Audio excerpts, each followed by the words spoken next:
tonight. Hi guys, hello guys, hi people. How are you people? It was a Friday. Hey guys. It was a Friday, guys. How are you? How are you guys?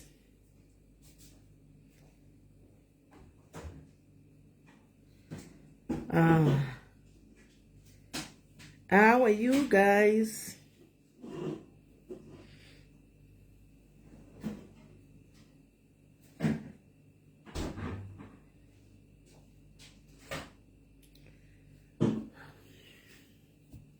Hi Chidogo, Governor Maskera saying, Monica, how are you? Amanda, Susan, Buya Mlambo, how are you? Name Buya, Mom, you said.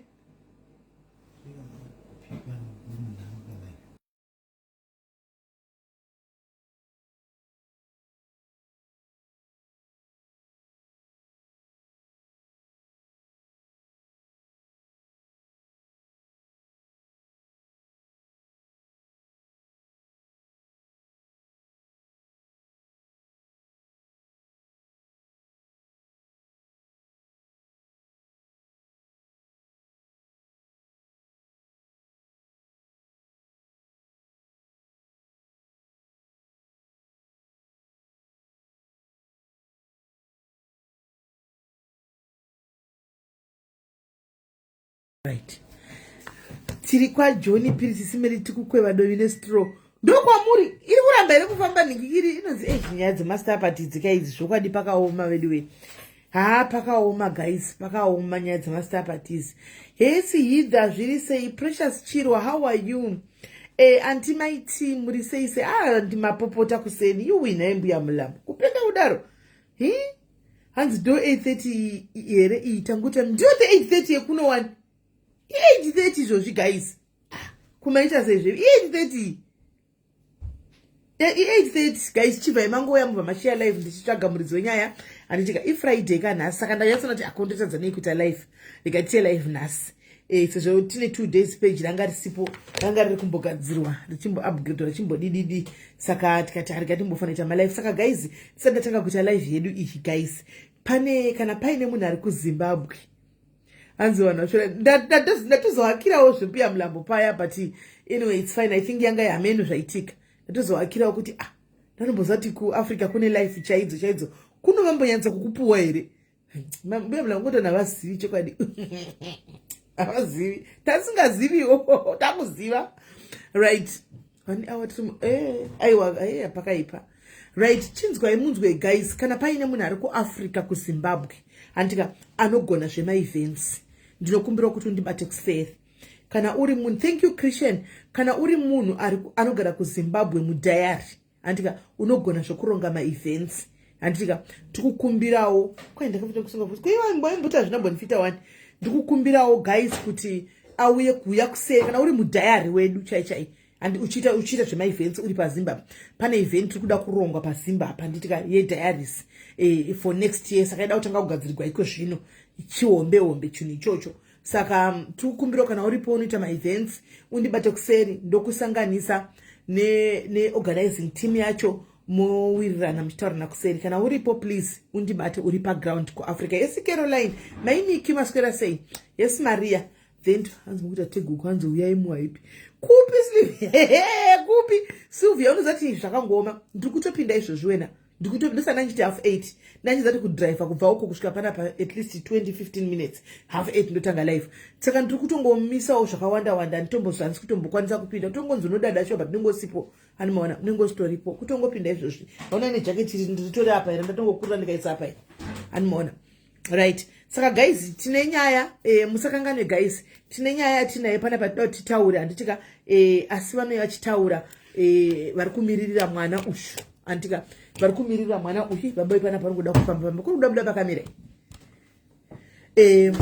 vari kumirira mwana uyu vari kutaura nezvenyaya munyatsonzwa zvisere michenyu kuteerera anditika tinoti kana wakabatikana une nyaya dzako dziri kunetsa uya nadzo kwatiri handitoronga then tobva tatanga touyawo taurawo nevamwe hanzi thank you SIS MELLY amane chijoin zororo good faresi good ndokuita munhu akangwara then urerukigwewo plus vamwana wana mazano. So panyaya tinashe uyu wokubiwa uyu tinashe right now patave tinashe is going under counseling antika iye na biological mother vake mama Sara anditika so ndakavatsvagira counselor anditika a very good and powerful counselor ari kuvabatsira samai nemwana kuti nokuti we could see tinashe guys kuti aite decision chavo chakuri kunetsa makazviona.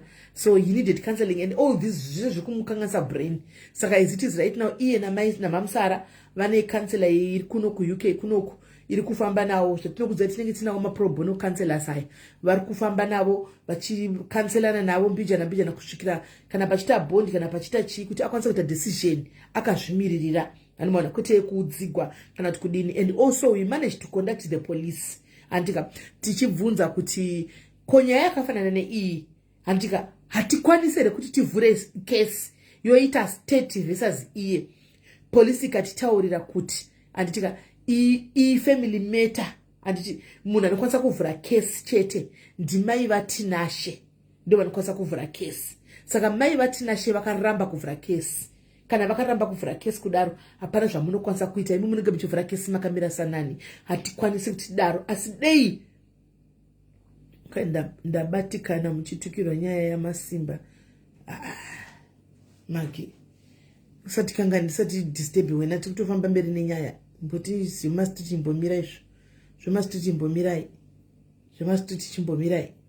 saka ndo patiri right now animaona ndo patiri right now antimaona. So ndo patiri right now ndo patiri kufamba ipapo anditi maona vari pa counseling right now and the issue case inofanira kukwanisa kuvhurwa namam Sara. I hope pavari kutaura na counselor apa vachaonawo the need yekuti pavhurwe case. I hope pavari kutaura na counselor vachaona need yekuti pavhurwe case kuti vakwanise kuvhura case anditika kuti vakwanise kuvhura case. Thank you Naku ne 45 stars right. Yende ipanya edu ya nasi guys kana tichita my life tokumbura kuti mumbomira kuza zvinhu zvoma street andika zvinoti disturb guys tesingadi kuwa zvinhu zvoma street isusu tongoita we do what is right toita zvinhu zvakanaka zvatenge tichiziva. Hey Magi aisa 500 stars abva activator star party. Thank you Magi ne 500 stars abva activator star party Magi yodi chingo kandayo star party yoizare satafonera kola paitwa star party panapa chibva imango kandawo masters achona TV dzadzi star party yo guys chingo kandayo masters tikandanzi ranga radisappear ranga riri under upgrading saka ranga richi upgradewa page ndakazvitaura ndakanyora one post amuna kuiona tatiri kune rimwe page uko saka page rino iri rakumirira ma live chat. Thank you Tendai, thank you my sister, thank you Tendai, thank you Tendai, thank you. Saka page rino rakumirira ma live chat mapost ese takuisa ku page riya iro saka mkaona panapa patauya panapa ma live ne maskitsi pano. Thank you Memory Michelle, thank you Memory Michelle mukana tauya pano. Yes vakutofona ndokufonera ibheki ramai muri paline ndokufonera ibheki anomaona. Saka maposti ese uko ndowatenge takuisa pano malive chete nemaskits ndowatenge tikanda pano handitika musazoita mistake andika saka usina kufollowa rimwe page mukangoti SIS MELLY diaries riri kunobuda. So thank you Magini dzimwe 100 stars. Thank you guys. Star party kosara 3 minutes guys, kosara 3 minutes. Thank you Chido Munamba. Thank you Chido kwasagwa 3 minutes 36 seconds. 3 minutes 30 seconds kuti tikwanisa kuachieve star party. 3 minutes 30 seconds. 3 minutes 30 seconds ndo dzasara guys. 3 minutes 30 seconds ndo dzasara. 3 minutes 25 seconds. Riripo tafadza wakangopisa rakamira mwe musikana akapfeka chimwe chimukadzi so chakapfeka chi outfit che white ne orange iroro guys. Kandai masters yo guys vanokwanisa kukanda masters pasara 3 minutes 12 seconds vanokwanisa kukanda masters vanokwanisa kukandawo masters guys. Ngokanda kuti achieve star party, ngokanda kuti achieve star party yavhurwa na Magi kanda iti vhuri. Thank you Talent, thank you ne 50 stars. Thank you Talent ne 50 stars. Thank you Talent ne 50 stars. Thank you Renika ne 20 stars. Thank you Renika ne 20 stars. Thank you Renika ne 20 stars. Thank you guys. Tichai achieve here atimboyi achieve yasara ne 2 minutes ichiri kure kudaro iyo ine 2 minutes chaidzo. Guys atimboyi achieve 2 minutes iyo ichiri kure zvokutodaro. Ameni vanokwanisa kukanda guys, vanokwanisa kukanda masters do it country kama stars achiona ti achieve star party yavhurwa na Magi pane star party yavhurwa namagi. My children, thank you very much. Net 200 mama rovere piko my children, thank you. Net 200 stars, thank you. Net 200 stars guys. Ngatingoti wangu guys. Thank you. Ndiona kado. And my children, right? Thank you. The answer to most kids in Baba Diaries. Thank you, 100 stars. Baba Diaries. I'm going diaries. Tula. Mabuda pa live. You are shooting choma kids. Taura is out. Wasanga tombo jidi.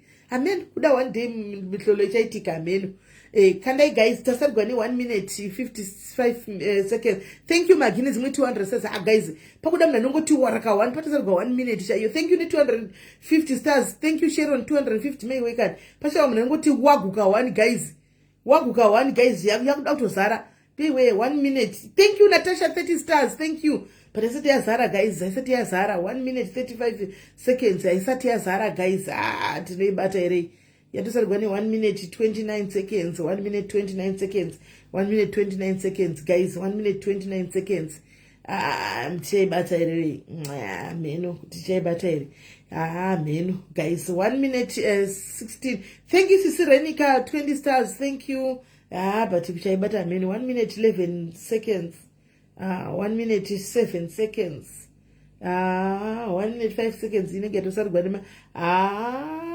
Kubata chabati 1 minute straight. Thank you, Renika 20 stars. 58 seconds. Atishaibati. Oh, iyo 500. Thank you, Sisi Rena. Kwasara mun 1. Guys, 48 seconds, guys. 48 seconds, guys. 45 seconds. Kutizare. 45, 42 seconds, guys. 40 seconds. My way. 39, 38 seconds, guys. Pasara 200 stars. Guys, 34 seconds.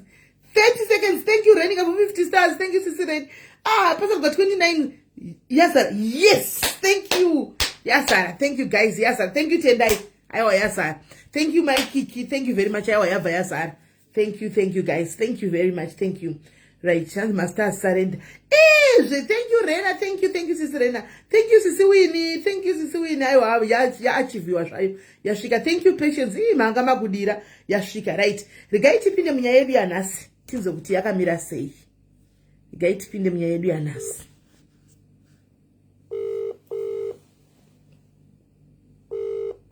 Thank you, master senders. Thank you, guys. Hello. Hello, Magadi. Tiripo Magadi zvenyu. Tiripo. Right, tave pachirongwa chedu chemanheru anhasi nenyaya yenyu yemwana wokubatwa chibharo namudhara. Saka tiripo zvedu iFriday nhasi, hatina hedu kwatiri kumhanyira. Munyatsotanga kurondedzera nyaya yenyu kuti vanhu vanyatsonzwisisa zvakanaka tinyatsonzwisisa tese chii chakaitika zvakafamba sei. Totangira ipapo.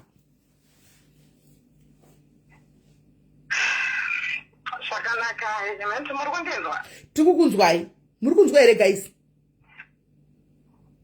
I think vari kunzwa, pana mbokombleta kuti hatisi kunzwa. Oh, okay. I'll get a bit emotional, but please excuse me for that. No, you are allowed. Panapa pachero kuchema munhu anotobvumidza kuchema chaiko kana zvabata. So don't worry. Pamunenge mangofeel kuti so you are now emotional, just take your time. We are here for you. Oh, thank you, my friend. Problem yandaita SIS MELLY. Ine ndakaita mwana wangu ndichangopedza O level. Ndokta mwana wangu musikana atina kukwanisa kugara kese nababa vemwana uyu. Zvakakonzera mhirizhonga. But anyway, baba vangu vakangobvuma kuti ndidzoke kumba ndigare nababa vangu. Ndokugara nababa vangu kusvika mwana wane 4 years. Ndobva ndawana akandirorawo, ndokuroorwa ndokuenda. Ndakambogara nemwana asi vakoma vangu vakazoti aiwa tinogara nemwana, ndandine mukoma mwanga asina mwana aigara baba akati aiwa ndiregai ndite mwana wangu iyeye ndigare naye. So vakazogara naye, but baba vemwana uyu pavakanzwa kuti ndawanikwa I think hazvina kunyatsogara mushe navo ndimhuri yekwavo ndokubva varonga vakazobhuma nhumbu vakazobhuma zvavo nhumbu mwana uyu ndabva kubara vamuona she's just a carbon copy of mhuri yekwavo so ndarohwa ndopavakazodecida kuuya mwana kupinda kuchikoro sorry kola foni yenyu iri palaudi bvisai palaudi bvisai palaudi mutaure musina kusa palaudi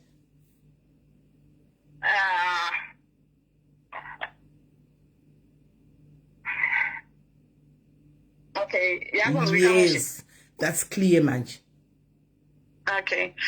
Saka ndakazo mwana kuda kuenda kuchikoro. Baba vake ndingati vana sekuru vake baba vake nambuya ndo vakaya vachiti toda kuti mwana aende kuchikoro, toda kumuendesa kunoto boarding school kunoto here, ndoda kuti mwana aende chichichi. Saka munongoziva kuti kumhuri inini ndiri gotwe kumba kwedu, saka unongochongoteerera zvinenge zvichitaurwa vanhu kumba kwedu akati no, that's a very good idea, atowana opportunity yekuenda boarding school, aiwa tinopota tichikupai mwana maholidays. Saka mwana achibva aendeswa we later discovered kuti mwana haana kuendeswa kuholidays. Baba vakazenge varoora mumwe mudzimai vakaita mwana naye 1, saka ndo vakange vakugara nemwana yekuwarren park. Vagara nemwana kuwarren park, handizo imba yavo haina kuzomirawo mushi. Ndokutorana nemunhu wavaishanda, mukadzi wavaishanda naye kubasa kwavaishanda. Saka mukadzi uyu akaita pamiri. Saka knowing kuti aita pamiri pemunhu ane mwana ane mudzimai, mukadzi akanga mhuri yavo iye mukadzi uyu yakanga iri kuno kunhingirini ku-UK. Vazhinji vacho vanga vakawanda vanga vari kunoko. Saka ndokwakatizira mukadzi uyu ndokubva auya ku-UK. Mukadzi uyu ndichamutaura nezita, anonzi Carolina kana kuti Ellen kandi Elena Mondlane, but akazororwa kwamapfumo kunova ndokwemwana wangu. Saka anonzi Ellen Mapfumo. Anonzi handiziva anoshandisa kuti Elina Mapfumo kana kuti Carolina Mapfumo. Vanogara kuVampton ndokutaura. Okay. Baba vemwana vanonzi inini ndinaivaziva achinzi Rodwell Mapfumo, but I recently realized kuti akunzi Daniel Mapfumo. But anyway, ane pamiri, she decided kuti atize kumba because if you remember kumakore edu kuma-late 80s munhu ainzi anogona kusuyiwa nemuridzi wemurume kunzi aidanana nemurume. Saka akabva auya kuno ku-UK ndokubva vagara. Vanazotora nguva baba vemwana wangu vachibva vateera kunoko. Vateera ini as I said ndandatororwa ndakutogarawo nemumwe murume. Saka vakangouya bva vangoti garei, I think mwana wavo wekutanga nemurume uyo achibva abarwa. Saka we were in good books tichitaura, but pakuti ndiwane mwana taitokikiridzana. Especially kana nambuya vacho kana naivo baba ukati ndikudawo mwana. I remember ndakatochata mwana tikatosonesawo hembe dzemwana tikatopirawo zvakanaka, ndikudawo mwana mwedzi wakati because hembe yake zvanzi akangovhara chikoro mwana ari kuuya. Mwana avhara chikoro, muchato wapadhuze ko mwana zvikanzi akaenda kumusha. Koma kuendesa mwana kumusha isusu kwomuchato, hembe yake bva zvatongovharana zvakadaro. But anyway, ndakazonzwa baba vacho vaiva kutaura zvikanzi kunoku ndakuuya kwandaita ini ndandiri kuZimbabwe. Saka zvokuno ku-UK tasingatombozvizivawo, munoziva kuma-late 90s tasingatomboziva kuti kwakamira sei, ma-opportunities ekuti mwana anowana kuchikoro kuchii, they are very good. And anogona kutozopesuwa kana iri kosi kana iri chii. Koisu taziye tagarawo kumba kwedu kuti ando zvavari kutaura, vari kuti mwana uyu anga ine 9 years ipapo, 9.5. Saka ndobva ndangoti no, kana kune good chances of a good life, aiwa baba vaka kubvira kubara kwavakaita mwana vaimuda mwana yezvokutika I'm in shock now of what's been happening. Saka ndobva vatora mwana. I remember mwana kaya muna June achangoita 9.5 bva vagara naye June wa 2000. Then kunana November uku ndafonirwa kanzi mwana atanga kutevera. Saka mai vacho vekuno iye Carolina uye vati zvoni I think the best thing to do kurayira munhu anogona kurayira mwana wake ndimai vake. Saka takumutengera tiketi mwana auye. Ndobva ndatoti no problem ngauye. Saka mwana ari kusvika musi wa1. Kana asvika musi wa1 December achangoya ubva uenda naye kumba uenda naye. Ndikati no problem. Sezvineiwo mwana akanotambirwa. Ndinozombodzwa kuti ari kumburuka nguva yakanoti chii. Mwana akanotambirwa nababa mukuru. Atambirwa baba mukuru cousin ya baba vake. Anotambirwa nababa mukuru vake vakafura naye nekubasa. Vafura ndikatoti akoma suitcase zvikanzi aiwa vanga vaina mbuya vacho. Zvikanzi aiwa mbuya vacho vada kumbomuonawo mwana mozouya mumutora. Ndikati alright ndinai chimutora after 2 days. Saka kola mirai mwana akabva ku-UK kudzoza ku-Africa kunzi mwana aita period. Saka mwana ngaadzokere ku-Africa anorayigwa. Hanzi nekuti mai vake ndo vanogona kurayira mwana wavo wavakabara. Okay. Saka mwana uyu aenda kwagogo kuGlenora kuchitubuku panumber 721 kuGlenora. Handiziye street name zvangu. Ndobva anhingirikina ndazoenda after 2 days na unotora mwana. First thing ndichingosvika ndichinovhurirwa gedhe zvikanzi mwana wenyu ari kungochema mudumbu. I'm talking of mwana ane 9.5. Mwana wenyu ari kungochema mudumbu. Angane 10. Mwana wenyu ari kungochema mudumbu. Anofanira kunge akuziya varume uyu. Anofanira kunge akuziya varume uyu. Kanobva kaita makeup. Munoziva mwana angabva ku-UK kambogarawo gore. Akuwanawo tuma makeup chi. Kanobva kaita makeup. Haakutoziya varume. And I'm like, all right. Mwana ndatora ndaenda naye. Nemurume wangu toti mwana tava tanomborapisa. Zvisineiwo murume wangu akazoshayika. Mwedzi wakauya mwana iwoyo. Ashayika ivo ndobva vazvinzwa ndobva kuti aiwa saka takuextenda stay yemwana ambogara nemi. Tapiwa takunotora mahomework ekuti mupota muchiitisa mwana. Mind you, I'm grieving, right? And ndo first born yangu tudiki twakazotera mumashure. And murume angandiroora aimuziya mwana and paitomboya maholidays kwandaigara vaitonga kuti anenge ari kuboarding school kana ndamupiwawo holiday iyoyo. Saka anyway mwana ntamborapisa agara mwana murume wangu akatoshayika musi webirthday remwana wangu which tinocelebrata zvedu but tinombopinda mumariro because mwana wangu kana nanhasi ndo baba vake vaanoti ndokwandakawana rudo rwababa kune my late husband. Saka tagara ndachema murume mwana aripo mahomework ndiri kuitisawo pandinenge ndagona pamba pachine vanhu pachiri kuuya vanhu. Nguva yekudzoka mwana abva adzokera amai mwana ndakatukwa naCarolina. Ndakatukwa mwana wangu asingaitisa homework. Vanhu vakaAfrica munzwisise mwana akapiwa homework 3 months hamuna mbomuitisa. Apa ndaitostruglawo ndichiri kuchema ndine vana vadiki ndikatombombe kumba kwemukoma wangu anga ine vana mateenagers kuti vamubatsire homework anyway abva agara. Saka ndinozombogara nguva yakareba ndiri papo pavaifona vachida zvekuita nge vari kubata maokochi vabva vatoti baba wacho asvikanzi mukadzi wangu anga ari kutoti tingakubatsire nei. I think the best way ndekuti tikuunze kuno. And I'm thinking under what circumstances because language yemukadzi waamapfumo warodho mapfumo munopa kutenda SIS MELLY munopa kutenda. Rodho mapfumo Daniel kamapfumo nemachingomuteka guys chidedza yenyu rodho mapfumo kana Daniel mapfumo ahwe nyaya yake because mazita ari kungobuda guys. Vakunzi minister vechechi kuVampton saka vakunzi minister Daniel.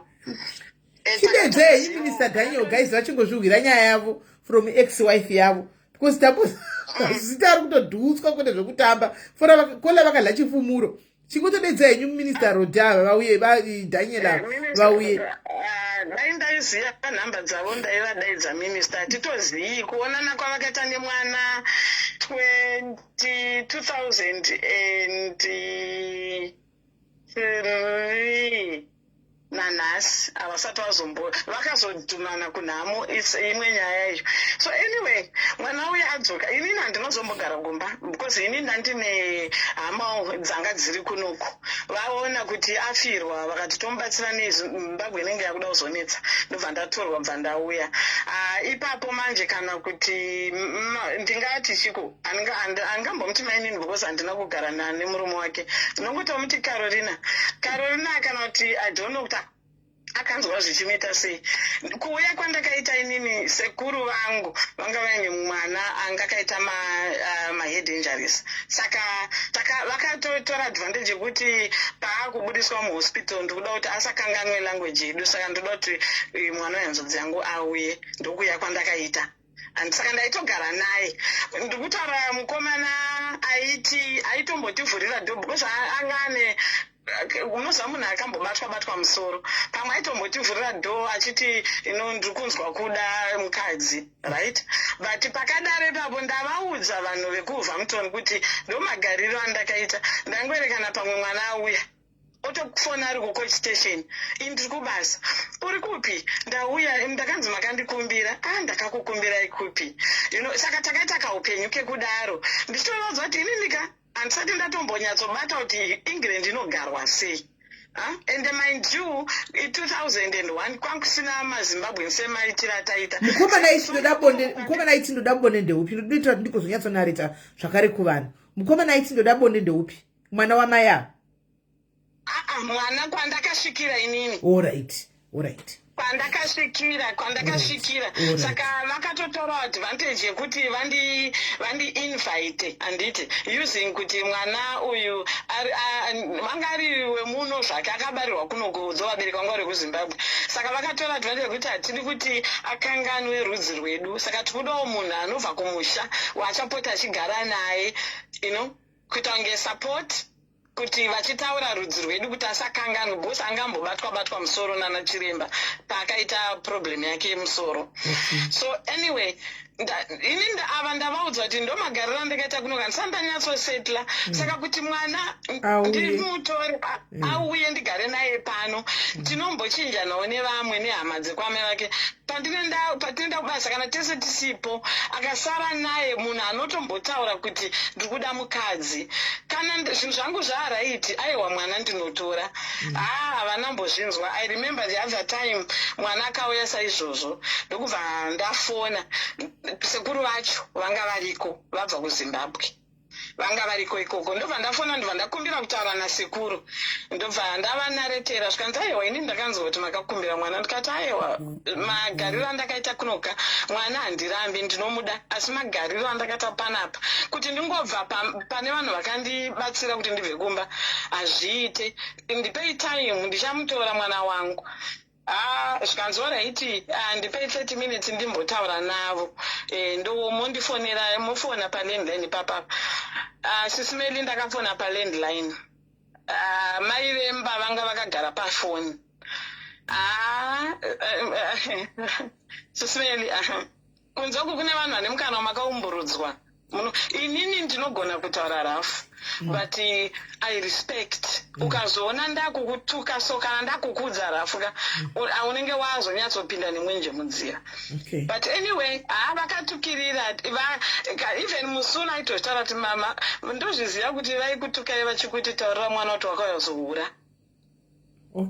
Wakayozohura kuEngland, mwana wako haumude.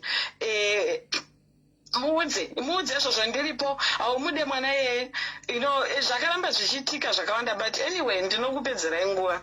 Takaita kaupenyu kakadaro. Then some other time ndandisitori muno munyika, ndaendawo kunze kwandaenda.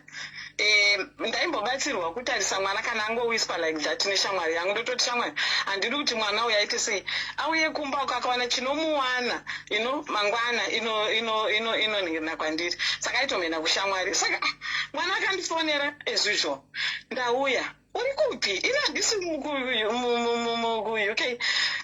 ndatouya Alright, rega ndichifonera anti vauye kuzokutora ndakutokanzwira holiday ndidzoke ngavatoya nemota mama nekuti ndine masuitcase ese ko masuitcase ese zvikanzi handiti makauzwa wani kuti ndakuya zogara nemi ini aizvi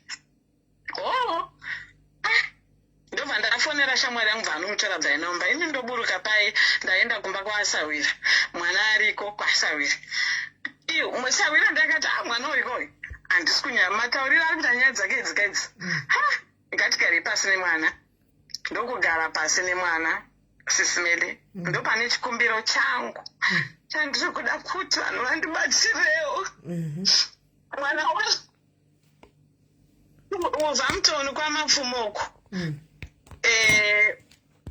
Caroline aigara nehanzvadzi dzake saka hanzvadzi dzake wani yacho anonzi Sylvester Munjani akabata mwana wangu chibharo mwana ngaine 10 years hanzvadzi yemustepmother ndo yakabata munhu chibharo ndakabata mwana ane 10 years kusaka wakataura ini zvikanzi ndivaindibatira banga kana kuti vaindipa 20 pounds kuti usataure zvakafamba sei zvikanzi handinyatsoziva mama asi ndakatadza kufamba ndikaona ndakamuka vachitovhura vachivhara zipi vachiyerera zvinhu inini ndakabata ndaitoyerera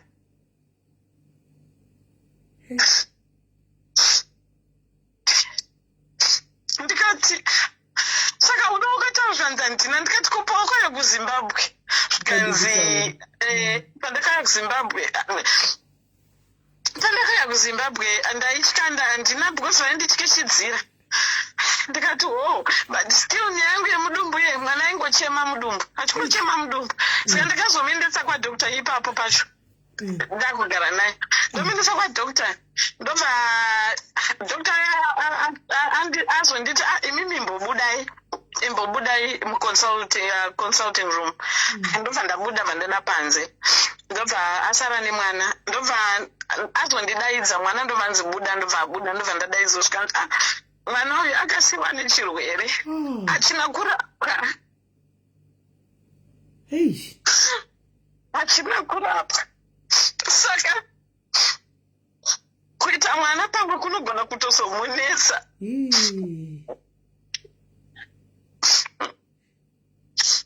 saka anyway akazotritwake saka isusu taudzwa manje ipapo tikabva ndaenda kufunda ndafona kuna baba wacho ndikati ko mwana ndo zvaari kutaura mwana wenyu mwana anonyepa yeye kana zvakadaro mukwidzeni ngirikini izvozvi ngakwire kocha adzoke ndogoti akwire kocha adzoke sei uyai katitaure nyaya aiwa itomukwidza tidaidzei munhu wacho iye Sylvester tetimudaidze tigadzirise nyaya yacho ndikati aiwa mwana wangu angangodzoka akamwana ne10 years mugadzise nyaya ndakona mapurisa ndokuma ndaenda kumapurisa mwana akaitwa mavideo interview aya aitwa mavideo interview okay tobva tadzoka kumba waichanzonoti mwana anga ari traumatized kaunhu kaiita paisimbouya aimboya chicomplaina mama vangwada kundidira tii vakatomudira tii vaida kutomudira tii hanzi vakatoisikiza pamba chanzi ndinorohwa nemugoti ine chimoti mwanangu mira ndikagarawo panapaka uyu akawana makearazi kana pakeji yake yaita ndichabva totsvaga kwekuti tirenda setogara saka aiuya achitaura twakawanda there was a time yaakadzokera ndaauya kuholiday adzokera baba vacho tataura svika ndindomirira paBirmingham coach station mwana akasvika after Christmas kuri kusnowa baba hapana akufona baba ende mind you ikoko kwacho angazi vana vasati vamboita zvemamobile phone saka ende if I tell you kuti ndemwana akatondidzidzisa kuti you can call back pa call box I never knew kuti you can call box mwana wangu aine 10 years ndakandifundisa saka ndobva azosvika pakundifonera, mama ndiri kutonhorwa chichema. Ndikati ko zvikanzi havasati vauya but vari kuzoti kusvika nebhazi. Ndabva ndafona havasi kudaira. Ndofona kumba ndandambokudza SIS MELLY. Imagine kuti ndakabva kumba murume wangu aine 2-3 months after, so I was still grieving. Wasvika uchiudzwa kuti uri hure, wakazohura, tawa haudi mwana wako. Chiuya umutore kuBirmingham kwacho umunzo kuVampton kwacho. Anokufonera iwewe uri kwako kwaunogara kuti zviite sei. Anyway, saka ndonotyira zvakaita mwana akaenda mapurisa akaita mainvestigations, tikavapa nhamba. Handidi ndinosumudza maoko kudai, handisandataura nababa vemwana uyu kuvhira pakaitika nyaya iyi patakazvinzwa 2003 August 2003. Handisandataura nababa ivavo and havanamboita effort kana iye Caroline wacho stepmother yavo havanamboita kana effort yekufona kuti vanzwe side remwana havana. Mapurisa akasvika pakunditi, are you sure kuti ndivo baba vemwana uyu? Ndikati aikazvi anotoshandisa zita rake ravo baba vavo, asi ndivo vakatonomiririra remember kuti kuma-80s, kuma-late 80s, kuma-birth certificate vanhu taimuka na4 kunobata line, ndivo vakatomukira baba vavo. Indakasara ndosvika nemwana kuma-9 vatobata line, tikatora birth certificate. Ndikati ndivo baba vemwana yeye. Zvikanzi because ezvozvo vakuti hanzi hatizoti akaenda kupi, but aigara pamba ipapo. Sana vaitogara pamba ipapo. Saka polisi yakamushaya. Saka only then to find out, ndakazoita akandiudza who's very close that time. Handichataura ndakazosiya because angari very close. Vekumba kwedu vakazoti iwe hopu munhu uyu haasi kuda kukuteya because iye hama yekwavo, saka hopu munhu uyu haasi kuda kukuteya mukadzi iyeye. Ndichamutaura nezita because iye hama yavo chaiye mukadzi wacho. Chaiyo. Tongutaura kudhara. Taura izvi. Mukadzi wacho iye anga ari mukoma wa Caroline. Okay. Ndiye akambondibatsira mbichana, but vakoma vangu mimi zvakazovanetsa kuti munhu ari kukupa information yese hope haasi kudzokerawo achinoti zvakati. Amai avanonzi mainga.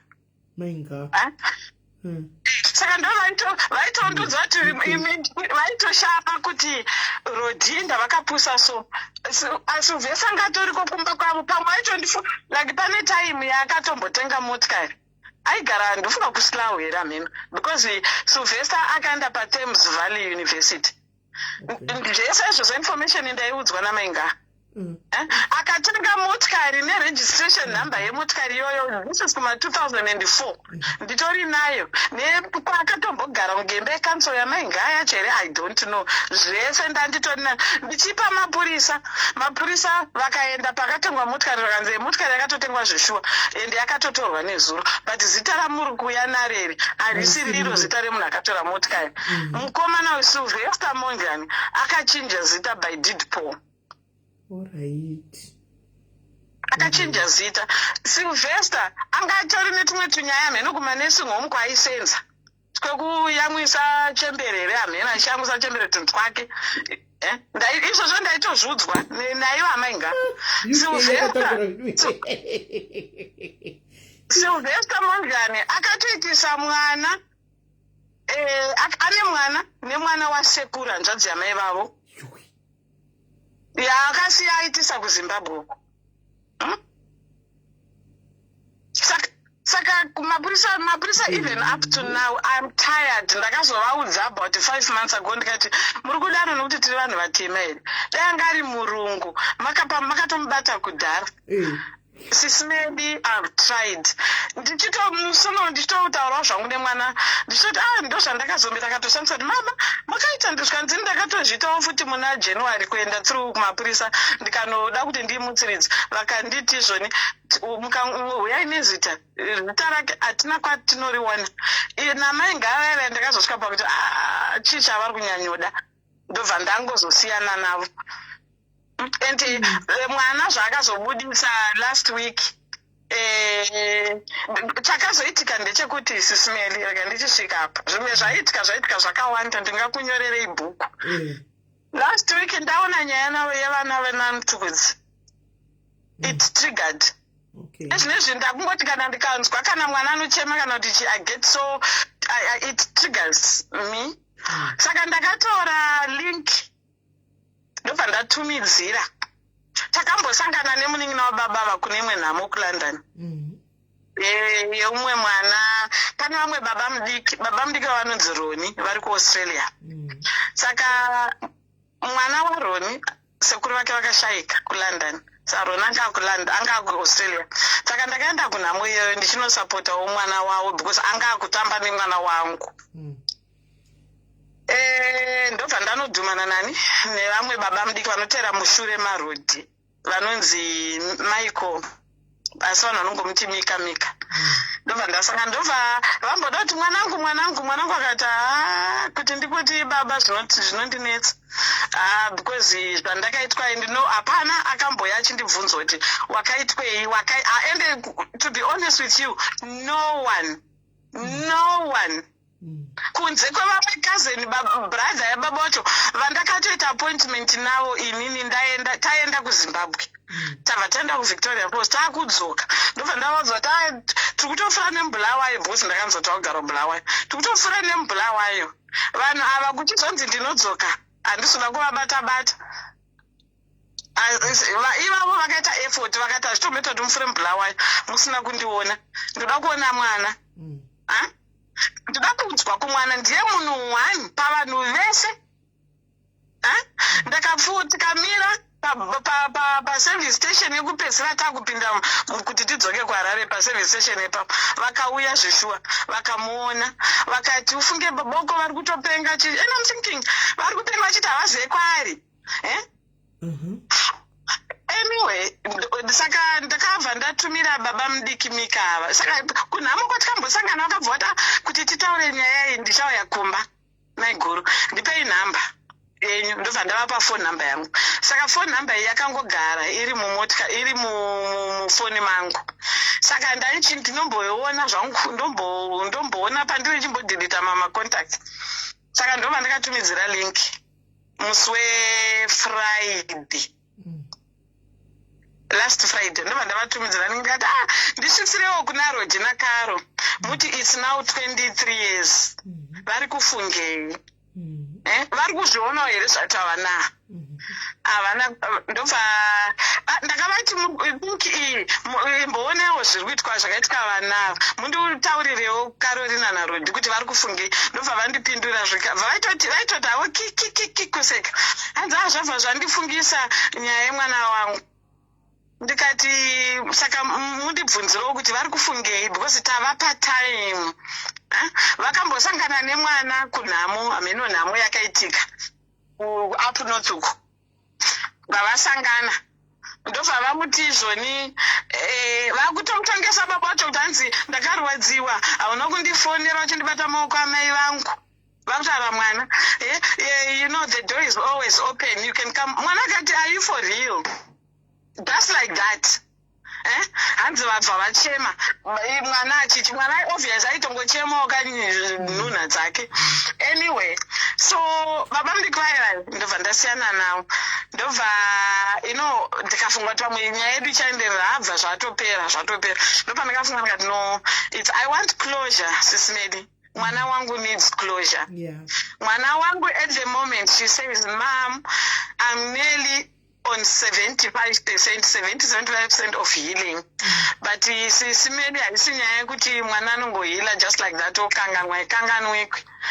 So ndakabva ndatanga kutumira malinki baba mudiki vari kuroni vari kuaustralia ndikatumira mukadzi wamika link ndichingonyora zvimwe chete kuti chandiri kungoda ndikuda kuti mundibvunziro avo because handina access to them mundibvunziro kuti saka tosvika kupi you know no one came back saka ndina nhamba yatete mubamana baba wamuna tete anonzi blessing ari kugara imba yerodi nacaroline kuwestgate ndiye musikana hwani mumba mavo ndobva ndamutumira message blessing anga amanheru nababa mukuru vavemwe kuyazotiona uko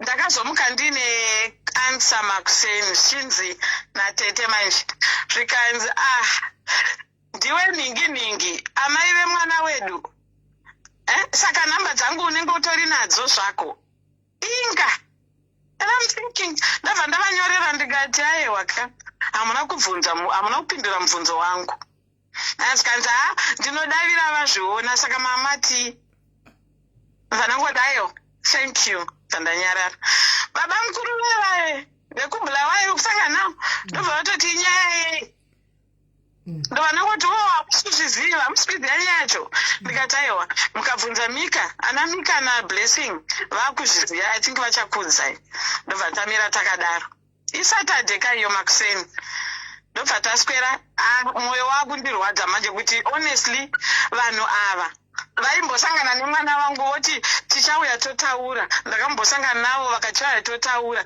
ndavaudza ezvino izvi vakangoti zii ndakati aiwa ndobva ndatanga kutsvaga dzimwe hama dzacho ndichiri kudziziva ndanga ndakatointroducwa hapana anga asingandiziye kudanana kwandakaita narodwell hama dzacho ndinodziziva dzakatowanda dzimwe ndakutokanganwa nemazita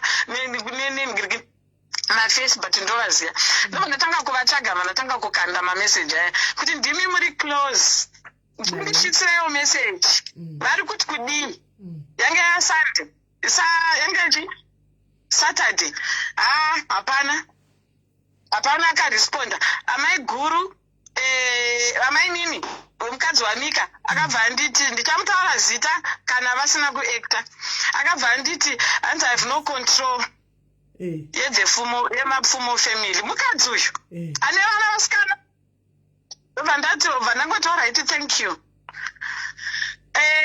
ndobva ndawana munin'ina wake ane munin'ina wake anonzi sibo zhiwawo aimbogara mheno kubirmingham ikokoko akakugara kuaustralia kumelbourne uko ndobva ndamutumidzira ndakatukwa mukamwe mevanhu mefamily yekwana mondlani haiwa makaumburukwa unopa kutenda ndakaudzwa kana muchida ndinokuverengerai meseji yakanditumidzira tiverengerei ndiwe regai ndiitsvage ndakaudzwa munopa kutenda SIS MELLY ndakaitumidzira mukoma wangu regai ndiitsvage munoziva kuna vanhu vanonziva nerafu koimi zvamati daniel uyu ndiminista wechechi anditika kuchechi ipi timutsvage timuunze panapa tiudze kuti zviri kufamba sei nyaya yemwana ndichaitsvaga chechi yacho ndichaitarisa mirai ndimbokupai mhinduro yasibo anonzi sibo zhiwawo iyeye akatoroorwa akatochata akanditi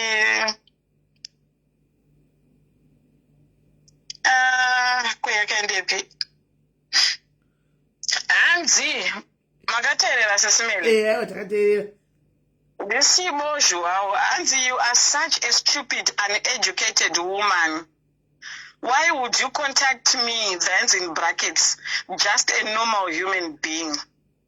Kutarati kumba kwa kuna mwasiri normal kana kanyora just a normal human being.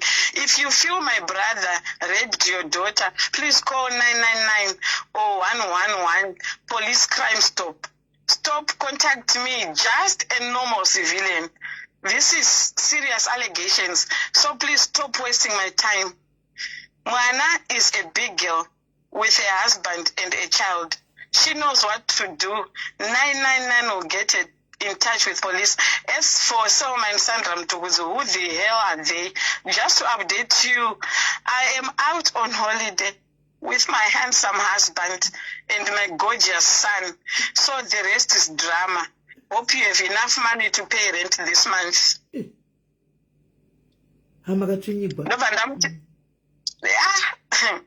ndamti thank you. Ndova ndamti thank you. Dzandanyara. Mwana uzondifonera kuti mama ndabatwa ku Facebook. Ndanzi this woman anditumira message. Why go and report, ring 999. Huh? Mwana ndobva mpindura kati this woman is my mother. Huh? She's hating. Saka ndakamboti Mwari ndinona mata inenega ndimboignore. But zvakandikurira. Ndobva ndazompindura. Vanampindura ndikati funny you inbox here now in 2024 to report to police fully aware your brother changed identity. Manje inzwa SIS MELLY zvakaitika ndisandapedza kuverenga. Sylvester yanzi akarora akatochata nemugananeni. Vakatoenda kumuchato. Vanhu vari kuti havazive kwaari asi vakaenda kumuchato. Saka ndakamuti manje maGhanaians are all aware. I've got a few Ghanaians vatori a bit of information. Said you are protecting pedophiles, the whole family. Does your handsome husband know Tsano ipedo? Does he know vakaitisa menini mwana wehanzvadzi yamai venyu mwana? What a family. Kuna Mwari kudenga uku. Soon we shall meet. Akabva deactivate account. Okay. Pane mumwe futi wandakaona wekoko anonzi Mavheri ameno zita ari paFacebook ranoshandisa.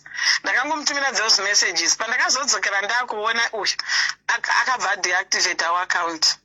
Vana vekwamundlani uyu anonzi Sibo Zviwawo ari kuMelbourne. Okay. kuMelbourne kuAustralia. Australia akabva kunoka kuAustralia. So takazoswera saka I think background manje kwanga kufamba information kuti amai vaye vari kuudza vanhu chi veukama ende nyaya iyi ndofunga yanga iri nyaya yemumba chete yanga isina vamwe vanhu.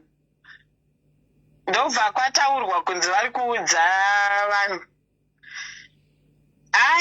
Ndaitoenda kunogadzirisa foni yangu yanga yakafa ndakati rega ndiende nebhazi.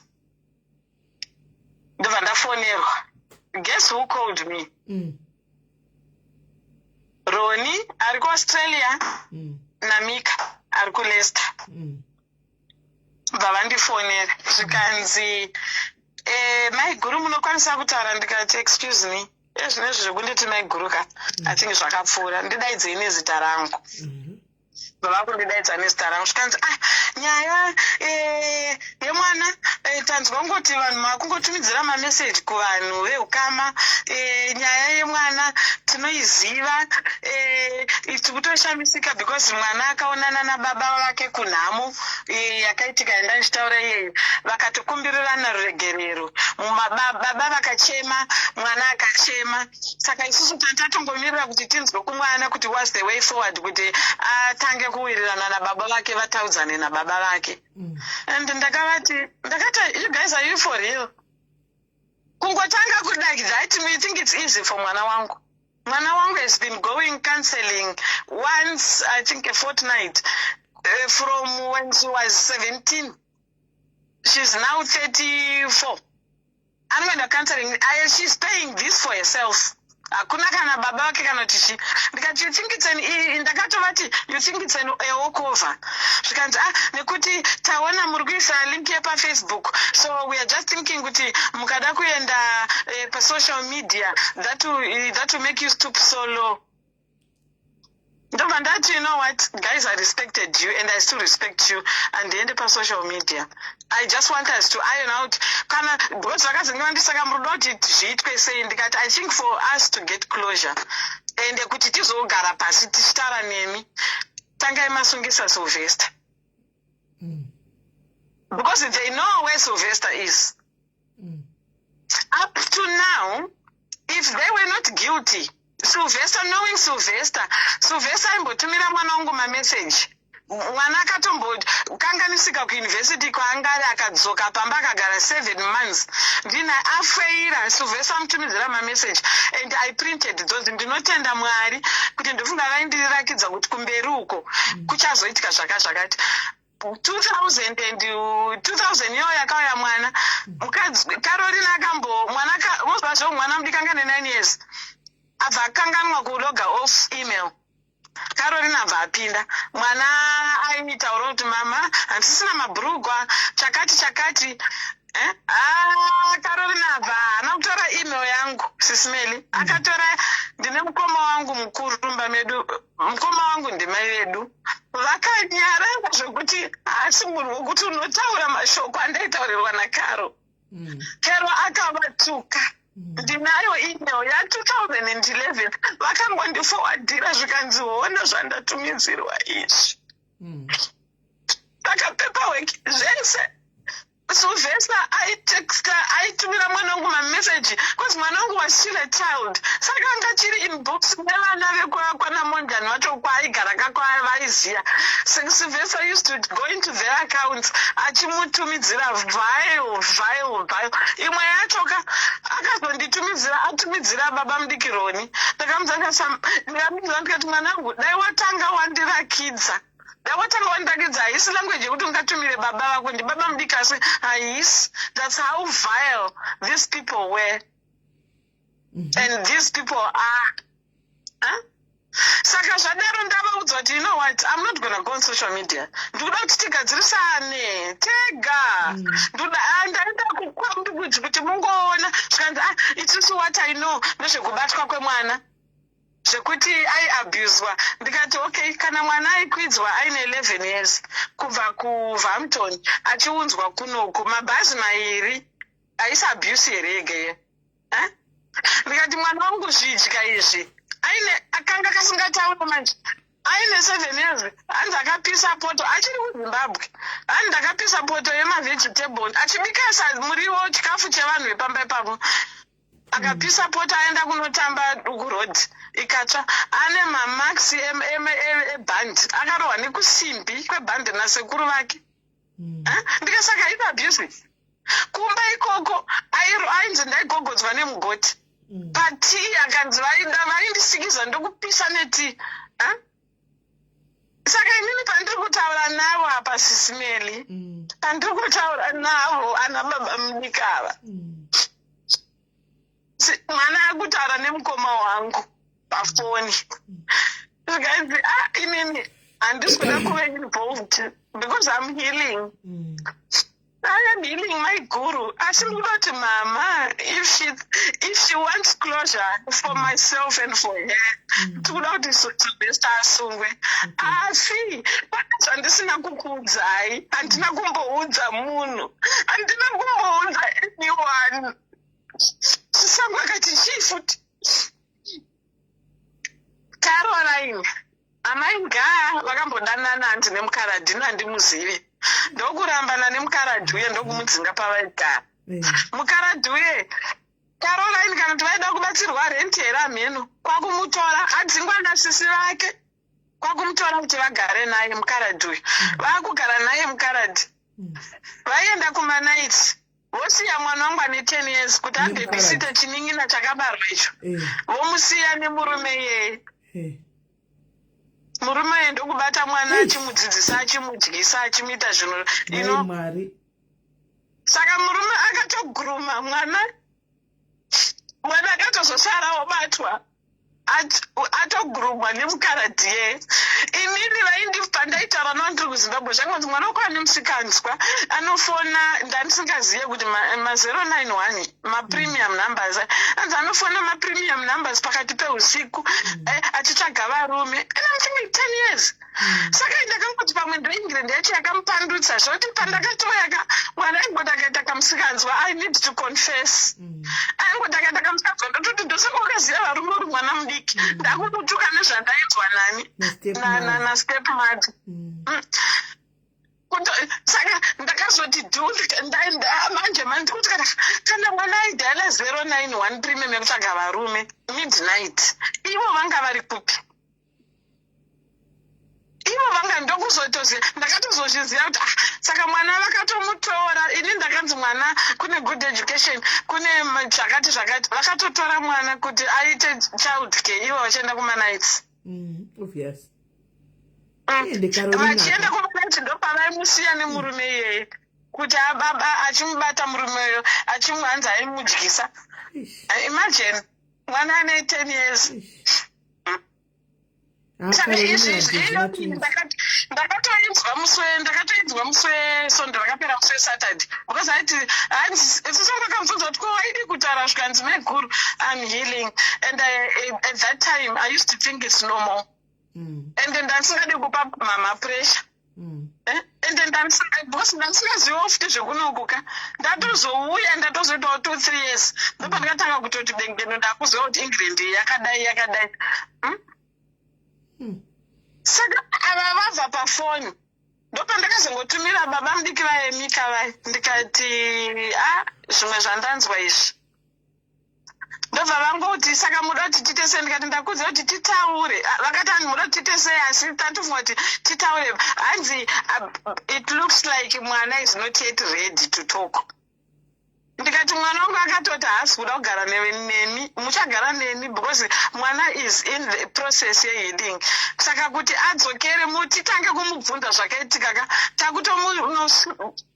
kunonzwita kubhajanura zvimwe zvacho even nhasi mazuva ano ndoti mama zvakaitika ndototi but ingaashoni mama some of the things necounseling andiri kuita ndakatonzi zvibhokse uzvisiye ikoko. Saka zvimwe even dzimwe ainyorera baba wake SIS MELLY, ndinadzo tsamba nditori neenvelope yezvaiitika. Ainyorera kutaura kuno ndine an 8-7 page yakanyorera baba vacho, akatsvaga address akaposta kubasa kwavaisenza. Ini ndakasara nemacopies. Baba vacho never acted. He never acted.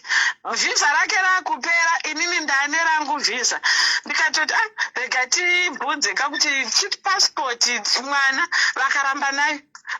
Ndikazoenda kumapurisa kwakunobvunzvinira kuti kesi yaiya mwana visa ndikuda kuti ndimise pavhisa rangu. Ikatoitwa tsiku kumapurisa, ndikavapa address kwavakaposta passport. But vandikufungawo kwangu kana vaitya Caroline vaitadza kana unyepa kuti ndikuenda kushift vodhiraivha kuuya kwavakaposta passport kuti vanzwe kusaidhi remwana. Up to now SIS MELLY havasati vanzwa saidhi remwana. Yeah, so manje my sister apa muri kuona pari tricky ndepekuti shi mwana akataura achikudzai kuti ndiri pa 75% of healing, and I know you so much want closure, my sister, because zvinhu zvakaitika mwana ari mudiki and you were not aware zvimwe zvinhu zvaitika and imi maingoti mwana ari kuna baba vake. But ameno ifungwa dzangu ndiri kuona sekuti I don't know how you can be helped imimi pachezvenyu, because the moment you keep on, every time you keep on talking about this, atisi kudelaya healing yemwana here, because pazvinotaka kudzoka futi okuona futi muchishungurudzika samai vake ari kudzokera futi kumasoro instead kuti aite complete healing. 1 2 tikasatodaika SIS MELLY ndinotopinda muguva ndichiita ma-in and out of this. Okay, saka mune ndida ndinokutopinda muguva. The closure that I want them to own up. We want, not kuti we want them to own up. Munoziva mwana wangu anotondirwadza zvozvo zvekuti ndakazororwa ndakudzaya nditi, and relationship yanga inayo nema-late husband, unfortunately it was like 2 years or so. It was good. Zvozvo kutoti mwana akatomboroverwa nababa ivavo vachine mukadzi umwe wavakazorora, kwete ushu wepakati kuti anotaurira musikana webasa kuti baba vangu inini vanogara kwakati ava vasi baba vangu vatsvuku kutaura baba vevana vevakomana vangu. Mwana wangu anotaura kuti mama handiziye lavhu yababa. Saka ofa mwana wangu. And how are you feeling? Imimi, how are you feeling after hearing all this that happened kumwana? Imimi chizati manga muripo mwana angari kwaari koko but muripo imimi pamwe mungade makapa kuzozvitongesa semunhu kwenyama unofunga kunotanga kuti asa mudende kazanda kagara nemwana wangu asa mudende kazanda katora mwana wangu ndakadai muri kufila sei baba dai ndakaziva SIS MELLY dai ndaizivawo I'll go back kwa mubvunzo wenyu handiti ini nani ndakudza ndakaunzwawo nehama dzanga dzaita mwana akaita brain injury handiti hama yangu iyoyi yanga ikauya muno mu1953 right saka angatori mubritish angasingatozivi kuti ende kwangu sina like inini pandakatoya kuzogara kuno kwandinogara mazimbabwenzi this is 2001 ndofunga titori ndofunga kana less than 5 you know saka tanga tisingatozivi ndakuzoya kuno kunopandakatonoti vanhu vanonetseka nechild care ndakuti eda 1+1 kuti that's why vakapusha kuti mwana auye because vaida child care. That's why mwana aifona 091 yacho yaifona kandi ndiyaifona here kana kuti ndiyo baba vakamuguruma here I don't know. That's why because mwana akazoita mwana here mwana wangu aiwa ndinotenda mwari akazoita mwana iyeye akatororwa ake alright guys nyaya yatingati muziva kuti Daniel ude ako kakateerera ka amuna here mapikicha aDaniel kuda tokurumidza kumuwana kuti muwane closure yacho tichitsvaga Daniel ushu kana kuti Carolina hamuna here timuone then tivatsvaga paitwe dialogue Daniel kana mukaenda website yavo yakanzi New Life ameno kuVampton uko ndakatomboona kuti ipapo pabhayo yake panotonzi vakatoya kuno kuBristol uko vanenge kana kuti vari kutanga inenge Pentecostal ichiri kutanga I don't know yakanzi New Life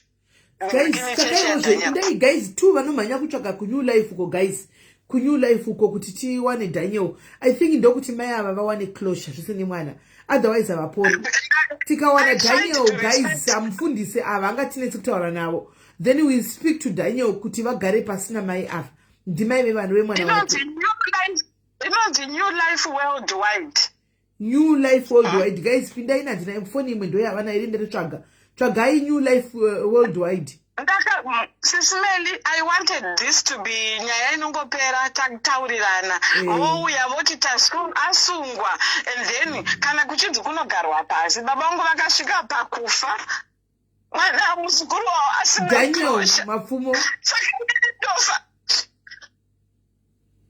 Daniel Mapfumo guys kuNew Life kokoko tarisai kuNew Life ko Daniel Mapfumo guys kana vanhu vanopinda New Life kuVampton ko guys tibatsireiwo kuna pastor Daniel Mapfumo ko tibatsireiwo zvimai vawane close vatori necare agency and to my surprise if he couldn't safeguard mwana wake waakabara how is he safeguarding mapatients avanochengeta vane care home inonzi him health care iyo information iyo guys iyo information ndiri kutaurwa mainzwaka information iri kutaurwa guys vatori director vakaappointwa 6 December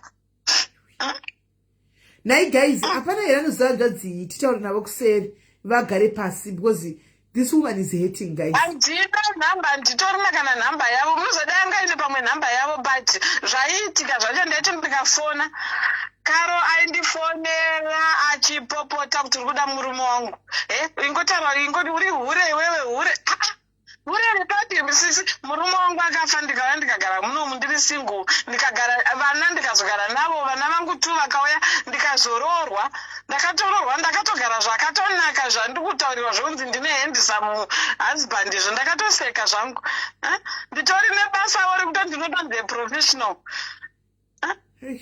ariko ndinotonda dai ndine utsinye ndaienda kana kuNMC because they are protecting pedophiles kwaitamuona haonekwa mamuona risi hapana phone number here tingozvipedza hapana phone number here risi pamamuona pacho hapana phone number here saka anowanikwa kamunhu aripo hapana phone number here guys tinokuti mai vakuda kungoti vanzwe kuti Sylvester uyu aenda kumapurisa anozvida nokuti nyaya yacho yave nemore than 20 years mapurisa ari kutadza kumuwana because munhu akachinja zita saka pavanosvika pesa havana zita nyuwani kunonzi information aipiwa namai ngaa ivava mai ngaa vaibva vati aenda kunotenga mota apo kusvika pakonzi mota yakatengwa asi munhu wamauya nezita asiriye akachinja identity saka vakaenda mapurisa akaenda kuhama hama dzoti hatizi kuti aripi arimo muno muengland but aringodi aringotsvedza saka akatochata nemuganani yenyu Sylvester akatochata nemuganani yenyu akatadza kutora muzimbabwe because aizoti chino chinhu chichabuda chete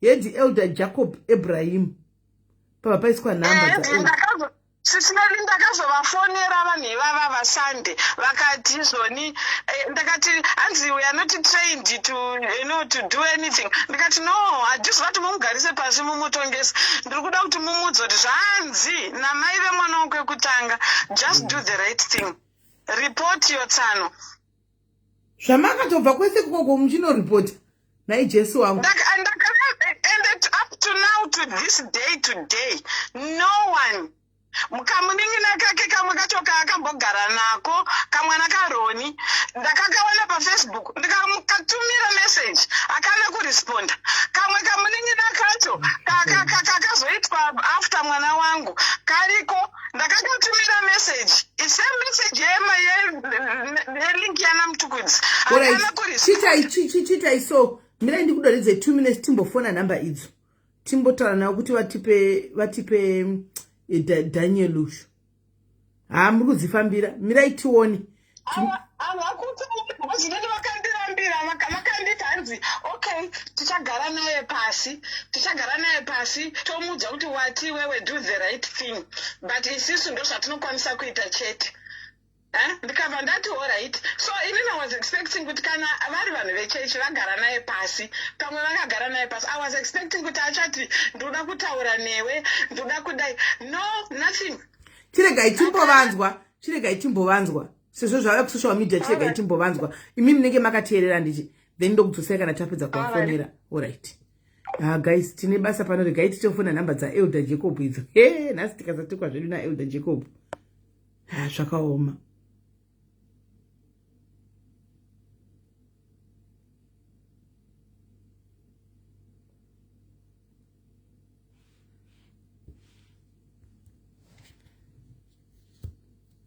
Your voicemail.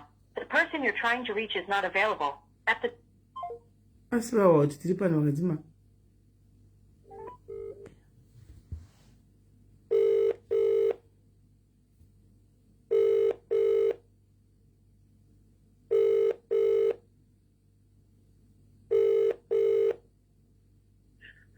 Hello, can I help you?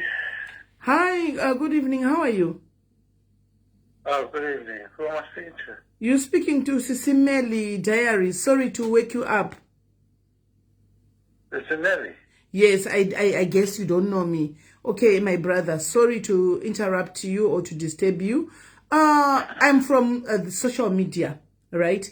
So, and right now, presently, I'm on live. And I have a certain lady, I think she once called you some few days ago regarding the issue she's claiming about a certain person by the name Daniel. Do you know the story? She told me something, yes. Okay. I told her to go to the police. I beg your pardon? I told her to go to the police. Oh, you told her to go to the police? Yeah. Okay. Because we are a church, we're not police. Yep. Ourselves. Yep. You understand? Yep. We don't deal with people's personal life problems. You know, I don't come into, if you came to my church, I don't come into your life, I come to your house and say, oh, what you're doing, what's this, what's that. We don't do that. We're a church. Okay, Elder. Okay. Okay, Elder, I hear you, but I've got a question, Elder. I hear you very well, but I've got a question here. This is one of your elders in church, right? And such allegations comes to you as the elders also of the church. So you just sweep it under the carpet because it's a personal matter. I don't think you heard. Right? Did you hear what I said? No, come again. Did you hear what I said? Yes, I heard you correctly. You said No, you told her to go to the What police. did you want me to do? Tell me. No, I think my suggestion will be probably maybe to sit him down as a brother, because you are now brothers in Christ, right? As I am a sister in Christ as well. You sit me down. This is what we got. We've got a person who's coming here who's claiming to be the mother of your child, right? I know this is a personal matter, but you see now where it's going. It has come to social media. It's tarnishing the image of the church as well. Can you please go and confront the mother of your child and sort your personal issues out there? I don't know whether maybe I'm wrong. I don't know. Who are you anyway? My name is SIS MELLY Diaries. I am. Where do you live? I beg your pardon? Where do you live? I live in Cambridge. Cambridge. Yes. Well, I'll tell you what to do. Text me your address. Okay. Okay. All right. And your name. Okay. And I'll contact the police myself. All right. And they'll come and see you. No, I'm not the one. I'm not the one who's got a child that has been raped. It must be you. No, it's not me. Well, how do you get my number? The lady who contacted you is the one who came to me with the issue. So why didn't you go to the police? No, she said she went to the police, but she felt maybe as a church, Well, she right? went to the police. That's all we need to worry about, right? Yeah, but I think she's feeling Why like do you want as to bring my church into this nonsense? no, we're not bringing your church. We are people of God. Praying Listen, to Jesus, right? Listen, brother. Do you hang on? Wait a minute. Okay. Wait a minute. Uh-huh. What do you think the function of the church is? To bring people to God. To I guess. Christ. Yes. That's what we do. What else do you think the function of the church is? To get a whip and go around people's back and say, you will not do this, you will not do that. Come on. Come on, we're preaching Christ, forgiveness, love, etc., right? If we have, listen, let me explain something else. Okay, forget about this issue. Let me explain to you something else. If somebody in our church is taking drugs, okay? Yes. If they're taking drugs, right, then if we don't know about it, then we don't know about it. Do you understand? But if we know about it, we call the police. Okay. And the police will sort them out. That's all we can do. We can't say to the person anything else except, you got to stop the drugs and go to the police or whatever. We can't do no more than that. Okay. You understand that? All right. So when you're asking me, you better do this, you better, who do you think you are to tell me what I've got to do? No, we are not telling you what to do, brother. You know how long we've been running the church? You know what we've been doing? No. You're telling me how to run my job. No, you asked the question to say if you were the church, what were you going to do? You asked the church. I told you go to the police. Don't phone me again. I will report you for harassment. Okay? No, this is not the lady that you were talking to. I'm not the person that talked to you. Guys, issue. I don't know this church that is protecting this whatever, guys. I don't know. But anyway, she had Minduradzi. The pastor is very much convinced that dini mai ava vakafonera animaona. So anzi vari kuti go to the police. No, avana. But guys, we are not wrong here. Guys. As much as I know, guys, as much as murungu kana kudini, but remember, guys, anditika witine right kuti tifonewo nokuti vari kudawo kutizive, guys. Anditika nyaya iri ku police, it's not kuti haisi nyaya iri ku police, inyaya iri ku police. And the murumo is very much convinced kuti ndini mai ava because ari kuti vakandifonera anti murukona. But I don't know now, maybe my churches anosiyana, guys. I don't know kuti I mean, maybe my churches are not but protecting, I mean, no. Yes, he's not white. Avasi why he's not white. Aiwa Asimurungu is not a white person though. He's not a white person though. Ma India, yes. Yes, he's not a white person. He's not a white person. Hello? Yes, I can hear you. I have been kumapurisa inini mai vemwana a few times. I think about a few times I've been, but vari kuda zita ra Sylvester akachinja zita by Paul did. Saka mapurisa vakatonditi the file is still there. Let us know where he is. and his new Natasha, name. I cannot be reported for harassment because I did not harass anyone. This guy thinks he's speaking to my other. Antukona, she thinks she's speaking to my other because Arkuchi makandifonera. Do tell them that this is real because number one. Antukona. So she thinks into my apana harassment because now this is the second call. He thinks kuti arikufonera na my other. Nokuti mai varikunzi vakafona vakanzi endai kumapurisa andiri kuona saka hapana harassment apa. And remember the life is there. What is harassment? Sis Melly, I'm just tired. I need, if I know where Sylvester is, this is what I'm looking for. This is what I want. I just want to know where Sylvester Mondlane is. Sylvester akakurira kuchinonyi. If I know where he is, and then I go back to my police, case number yangu ndinayo, ndinongenda kumapurisa kuti ndakazi akunzi Farai kana kuti Patrick kana whatever. Ndoenda ndonowapa. This is the same thing mwana wangu zvaakaudzwa kuti, do you know where he is? No. Do you know the name he's using? No. Ndakaenda kumapurisa ndinazo 2005, I think 2006. Vaenda ku Thames Valley University. Mapurisa vakaenda vakamushaya because identification akachinja. Akatenga motikari, as I said, mapurisa vakanzi motikari yakatengwa, but akachinja identity. The person who picked the car is not Sylvester Mondlane. Saka ndinoriwa dai baba vacho vemwana vandipa zita kandaidzokera futi ndega vakandipa zita nekwaari Sylvester go, but vari kuti havazivi. Ndopo vari kundibanda ipapo, vari kuti havazivi kuti tsana vari kupi. And yet recently vakaenda kumuchato wake. Saka guys, mimi muri kundudza kuti ameno imi vanhu vari muUK vanogara kuno makoreni, muri kundudza kuti kana munhu akachinja zita anditi hapana here panozobuda zita rinolinga nezita rake rakudhara pekuti aonekwa kuti ave kunzi ani. Hapana here, inotongofa yakaloda. Because guys, I see someone ari kuti anzi zvo chechi haina basa naizvi. Guys ka ameno maybe kusiyana kwenyika kana kuti kwemachurches. Guys, chechi haifaniri kuita safeguarding marapist here kana whatever zvinenge zvichika. Saka vanhu vanorepiwa kuti zira muchechi ka otongofa vakaloda guys, because chechi chataura kuti hatipindiri isusu tinoziva kuna Christ. Come on guys. They are helping to protect someone who's protecting. Yes. Yes. And the police inyaya iri kumapurisa yakaripotwa iyi.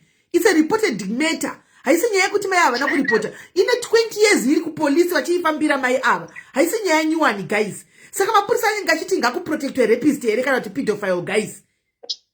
Ndakasvika kuvaudza for 4 months or 5 months ago. Ndakasvika pakuvaudza ndikati, are you doing this because my child is black? DPS ratosho. Kokola inga kuri kunzi kwanzi DDPO kwaichi DDPO can be accessed. Vamwe vakati DPS rake rinobuda. DPS akachinja zita.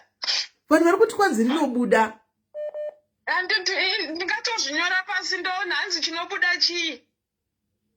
Hanzi zita rake iroro nyuwani ranenge achishandisa. Ndinoitsvaga sei DBS? Zvimwe zvandisingatoziva ndinoitsvaga kupi? Hanzi nasisi opako that church no it officially. She complained, she reported kaku church. And iti vanoziva sei kana vasina ko ati upanga utanga ninga vaudza. So the lady called ka akazvindoziva kuti ndine mai vemwana wake and iti ex wife. And tika pane nyaya yakati church yakuziva ka. Hadi that's ndo mazira vakachida kuudzwa nani. Vakatonzwa kunzi pane police case iripo ane mukadzi uya nditi. Vakatiwo inda ku police.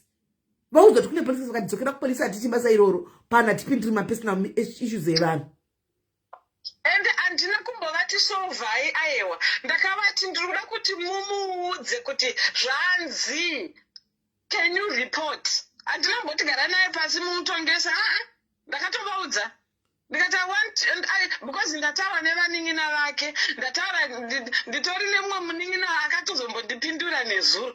Aende pakapindura ndofunga pakataura kuti naimi ndo zvakaitika ndofunga akabvanzi usapindure abva ati zi. Maitregi, the father ane mhosva ndibaba vemwana. Mwana akarepiwa under watch ya baba. Baba vaisiya mwana uyu wavo anti wamai ava achibebhisita mwana mudiki waongoita nemukadzi wavo handi ndizvo saka nyaya yemwana azoburitsa chokwadi lezi later muzotona noabhiza vatauri guys you know that for effect isoche kana mwana mudiki azoti yezi later azoburitsa chokwadi anditi mai vabatikana vati kuna baba ndo zvakaitika kumwana vane mapepa ese kuti mwana akaenda kwadokta zvese everything andika saka vari kuda closure from baba kuti baba vataure kuti munhu akaita izvi nokuti ihadzadzi yemukadzi wavo anditi ari kupi kuti justice iprevaile baba vemwana vari kubatsira kuviga munhu akarepa mwana wavo. Come on guys, let's put ourselves mubhutsu dzamai ava.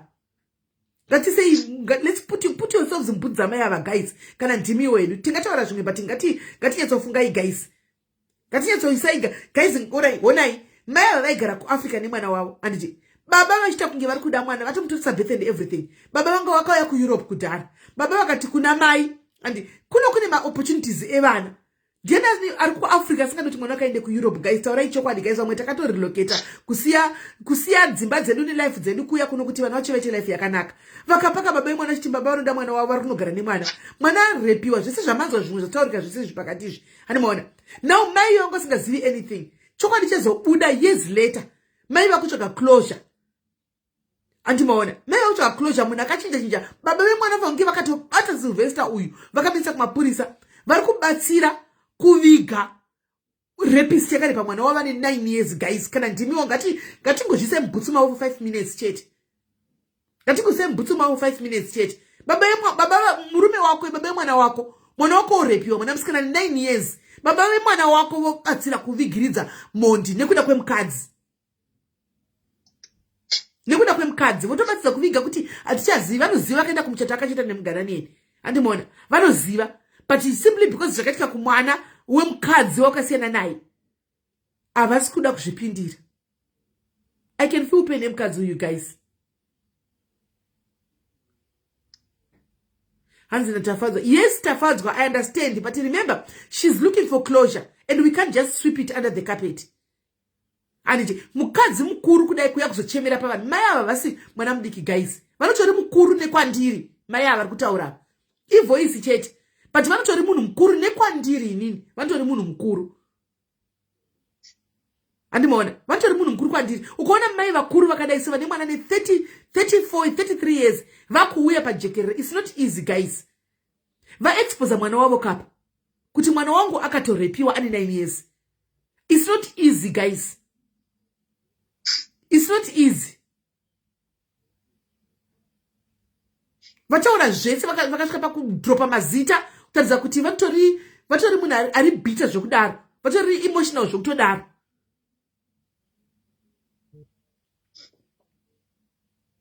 Hands, where was the wedding? I'm not sure. Wedding was not yakaitirwa kupikola. Because maybe it can be a lead. Andizivi kuti yakaitirwa kupini. Unotidai ndaiziva ndaitotsvaga vanhu vanogara area idzodzo kuti ndainditsvagirewo munhu anonzi Sylvester. But Gracie uri kuti hanzi adzirove yatove ne 20 something years kanyai. 20 something years. Ichinozi munhu atisi kumuwana. And ivo vacho tichivabvunza kave kumba kwacho kwababa vacho vachingoti baba mudiki Roniwe uku mwana wangu aitondudza musoro akati vakanditi ndiri kumboenda kuZimbabwe ndinobva kuZimbabwe ndichidzoka I'll call you titaure mwana. And munoziva zvimwe zvinoitika guys. Do you know zvimwe zvinoitika? Sorry yenyu vakoma but is the truth. Anditika zvinoitika zvimwe zvokuti remember kuti mai ava vakapa murume mwana. Vachiti mwana unogara na baba vake. Then all this happened. Iyo vari kuAfrica. Vanga vasingazivi kuti mwana arikugara zvakanaka. Antika. Zvichizobuda guys zvisinya idzi. Iwo semunhu ane dzakakwana. You can feel guilty. Kuti ndakatumira mwana wangu kunorepwa. Zvinogona kuti even navakoma vedu right now she's feeling guilty also. Kuti probably denda ndisina kuvapa mwana. Dei zvisina kunoitika. Handimaona. It's very possible. Hanzi didi po. Taurei. Ndaitambudzika nemwana wangu dai ndaizviziva kuti ndo zvichaitika. Pane mubereki anoda kuti mwana abatwe veduwe. Pane mubereki angade. I was soft and just UK and nokungoziva kuma 2000 ikoko UK aiwa it's glossy taimbozati UK yakaoma here kana pandakatoenda toti ndauya kumari unotoa kuti yes iriko but you have to work like a donkey and I thought kuti mwana wangu kamwe achapesiwawo zvaani madreams ake and stuff. Yes, yeah, of course. She's got scars. Ane maronda ndizvozvo ane aiwa anawo mavanga. And a lot of these issues guys, a lot of these issues zviri kuitika mumasite medu muka handimona zviri kutoitika kune vana vakawanda vari kubatwa chibharo guys handimona but vabereki dzimwe nguva chingonzi zvinongopera vanhu ngatichaurirane mufamily zvipere vamwe kungonzi kudini guys ndio papatodzokera pakutika munhu ifa nemwana wako enda unogara mumukuku nemwana wako. Okay, somebody is calling you here. Ndakuburutsai mother, ndakuburutsai 2 minutes vanhu vafone. Okay, ngatiti guys, vari kufona musafone, requestai kuedwa so that kana ndida kubvunza muvabvunza ivo vari pafoni. And chatiri kuda kuzama kuti tibatsire umwe wedu uyu guys wakoma veda. Anamona, toda tibatsire vakoma vedu kana vachizofilawo zviri nani after this life ka vafile zviri nani. Imimi requestai muite zvokuuya pa live apa. Anditika then taura nawo lebubuda udzoke buda pala connection failed magumbo stories budai mudzoke mugodzoka budai pa live ivai pa live move madzoka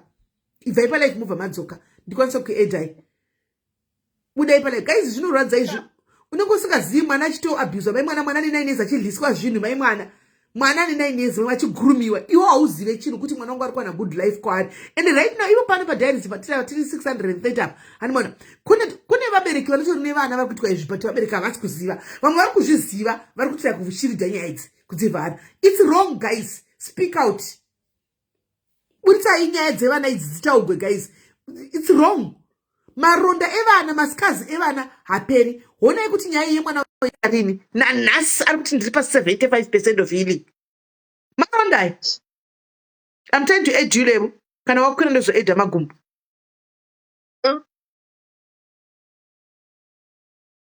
hanzi mwana nchenezi should have said no sha mwana kueurope uri kuafrica makore avari kutaura guys taurai chokwadi unenge uchiti mwana wangu ave nelife yakanaka.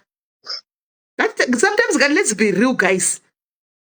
Unenge uchiti mwana wangu ave nelife yakatonaka kwakuenda uku achakura kuitawo something paupenyu iwe uri kuafrica mai mwana kumachonyonyo.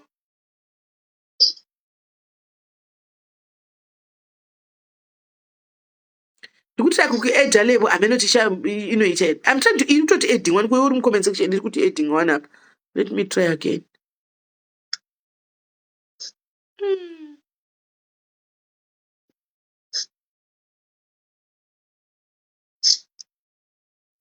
Yes, iri kuramba iri connection failed and chapeza mango iri kuramba. It could be network. Ngutira kuedha magumbo toni. Mira edha magumbo toni ikaramba mufoni.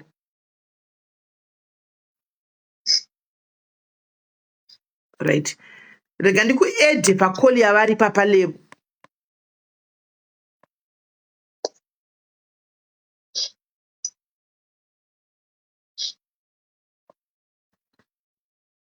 Ndikuedhe pakoli yavari papa. Zvakaoma hazvo guys. Ona kuzvaungaita but ma1. Ndiri kumbada munhu anosvitsa kwavari kuti do the right thing. Imagine they're safeguarding mapatients avari kuchengeta. And ndinoti mwana wavo wakabara.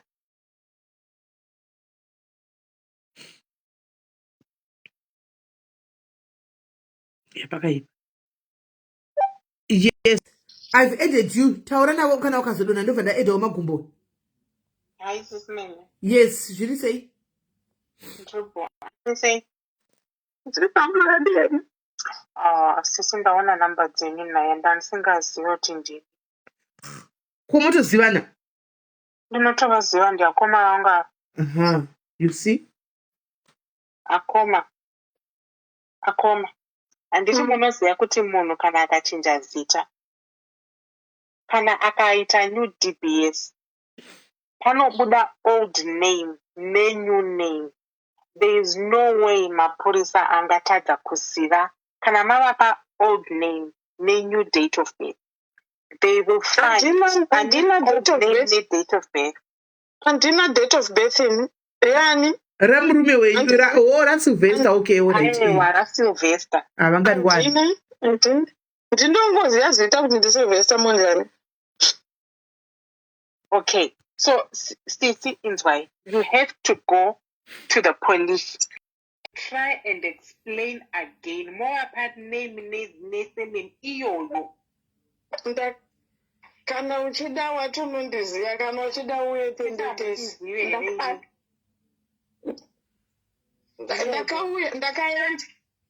Ndakaenda. Andisikuona zita. Ndilebu. Unondifonera levo. Okay, I will muchine namba dzamainga here. Muchine namba dzamainga.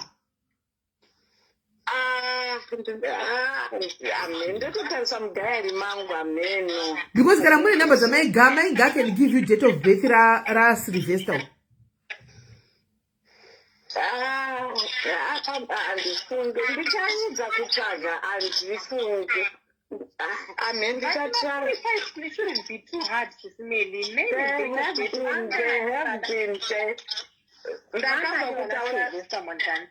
Nditori ne-email dzavakandipindura ndavapa case number because there was a program on telly, right? There was a program on telly. Vanozvinyora kuti if you've been affected, you ring this number. And then I rang that number. It was a London number. Vakati tipe a number, police number. Ndikavapa police number. Inondichiyacho yoyo report number or case number yoyo. And then they came back to me 2 days after. Vakati we've been in touch nevanhu vacho vekubirmingham Southampton, and they said the police who were dealing with this have since retired. But it because she was a minor, it's not supposed to even go cold, which means Kutumuna wanted because you gave them details about Munari wanted. But now I'm thinking, Zitara Murukutaura in Akoma. Is Zitara Kapindanaro UK? Zitara Kapindanaro UK over Zitara Manga, but are you sure kuti Zitara Kapindanaro? Because I don't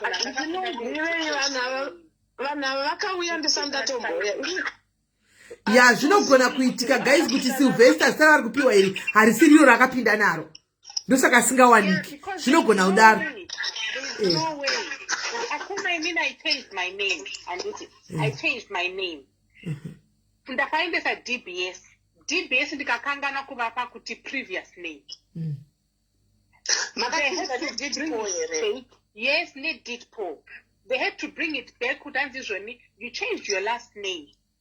We have it in our records. Your previous name was what. Please confirm. But no one else anokwanisa kuzviita kuwana zita remunhu iye. Can I say something? I think caller, you know me, and ndinoona tinozivana ka. Zvinoitika ndezvekuti kana munhu achinja nedidpo yakaitirwa kuma-offenders and everything. Paunochinja zita rako, it's only 16 pounds kuchinja zita. I know. Hauriwane zita randaishandisa. That's the whole point yekuchinja zita racho. Namufe makandiwana. Zvasiyana nendakachinja zita rangu from Chitendere to Clark through marriage. Zvinotobuda zvese zvigoita sei through DBS didpo zvese zvinobuda izvozvo. But SIS MELLY vakanoenda vachiti munhu akapara mhosva aishandisa akachinja zita nedidpo amufe makamuwana azvise zvakabuda izvozvo. That's how in this country. Ndatotumidzirwawo message. That's not true. Mapolisa will have your previous name because remember, Mapolisa the previous name yako like that. They in this country. I can show you my DBS. Yes. Level, can you listen? iwewe nditori nemune ari kuteerera live wandinoziva very close akutoti hazviite. If a name change via DIDPO has not been enrolled, you cannot access the change. And in I don't have any access. Iwewe ndiye unokwanisa kuriwana muridzi waro, but not any other person. Even the police. Not any other person. That's the confidentiality yakaitwa iyoyo. Munyika muno mune zvekudaro. Nai zvaiita kudaro levoka. Dai ndisina kumboya live. Exactly. Ando pandiri kutoona ushuwa vaiwire live. Zviri easy kuda. Kesi ine more than 20 years, guys. Baba vacho vakungobvuma nyayavo voenda mapurisa pasina inini. Unoripota safe. Kubirmingham kwacho voenda dai zvakapasina zvese izvi. Dai pasina live handirini. You never know me. Nejiri ponyango mukada kuenda kuCitizen Advice Bureau, you won't find his name. They won't put you. Confidentiality. I have done everything. I have done everything for my daughter. Sorry, Mama, I understand. You won't. Apa panotongoda mwari kana kuti panogoda munhu zvake anongobuda pachena anenge achitongovaziva ane moyo wakanaka.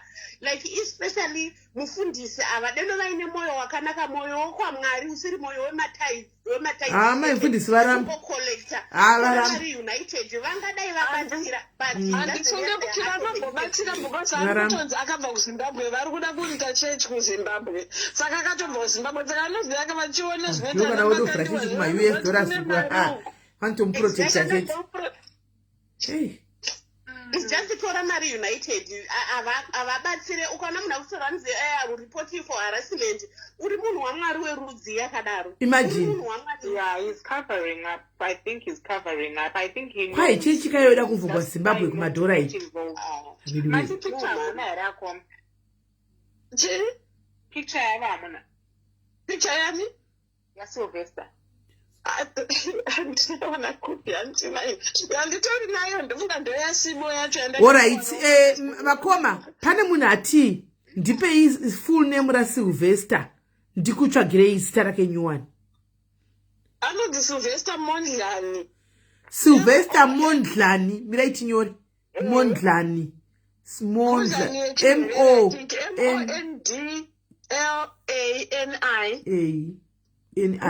Mondlani. Sylvester Mondlani iyo risi ndakupa. Sylvester Mondlani ndakupa. Daita wana kana new name ndainosvika pachechi pacho inini ndozvana ndida kutaura kuti kuenda kuchechi mungonosvikawo Sunday kuchechi kuya mungonopindawo muchechi munogara muchechi varimo munotomuona kuchechi ndokwababa vashoka. Kuchechi ndokwababa vemwana. Akusiriko kwaSylvester.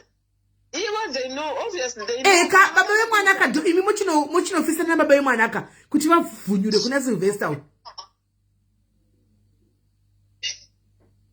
Yeah, I think that's another thing. The brother will read them. Havambosungwiru kungopinda muchechi vonozvigarira muservice. Service chipera paya. Service yapera paya. Service yapera. Vodini?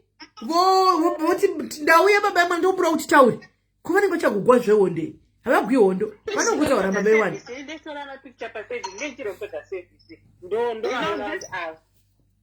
Jistamira ngotira kufonera ndikutoya kuEdatoni. Ndaida kurespecta, kundo kwakabva mwana wangu. Ndaida kurespecta, that's why ndakataura nemabrothers. That's why ndakataura nehanzvadzi yacho Blessing wacho ari kuWestgate. But ndazoona kuti no, they don't need that respect anymore. Right, chikachimbonzwa apinda uyo Grace ndei. Ndandinombozvifunga but ndino. Hello Grace.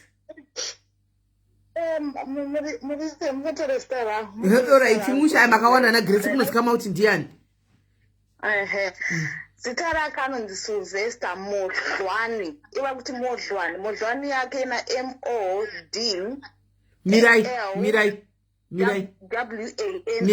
Mirai M-O D-H-L-A ndainyora mucomment section but the way I'm looking at it is M-O-D-H-L-A-N-I.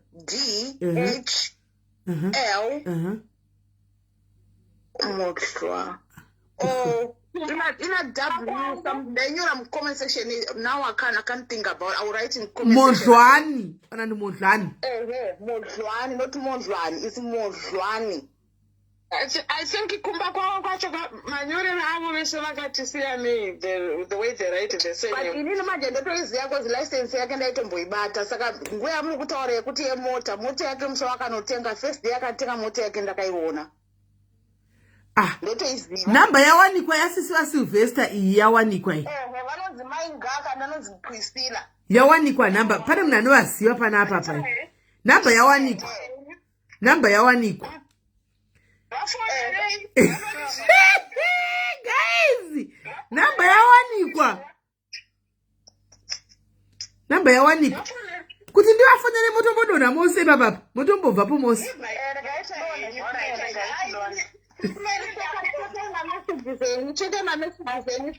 All right.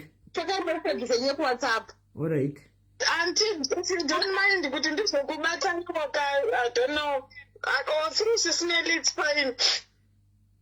Nyanya mataura yese mamzi ndikutungatso iziva direct industry po nyayo ndakatomboinzwa ichitaurwa nyaya mwana onyawa mukutaura yeye.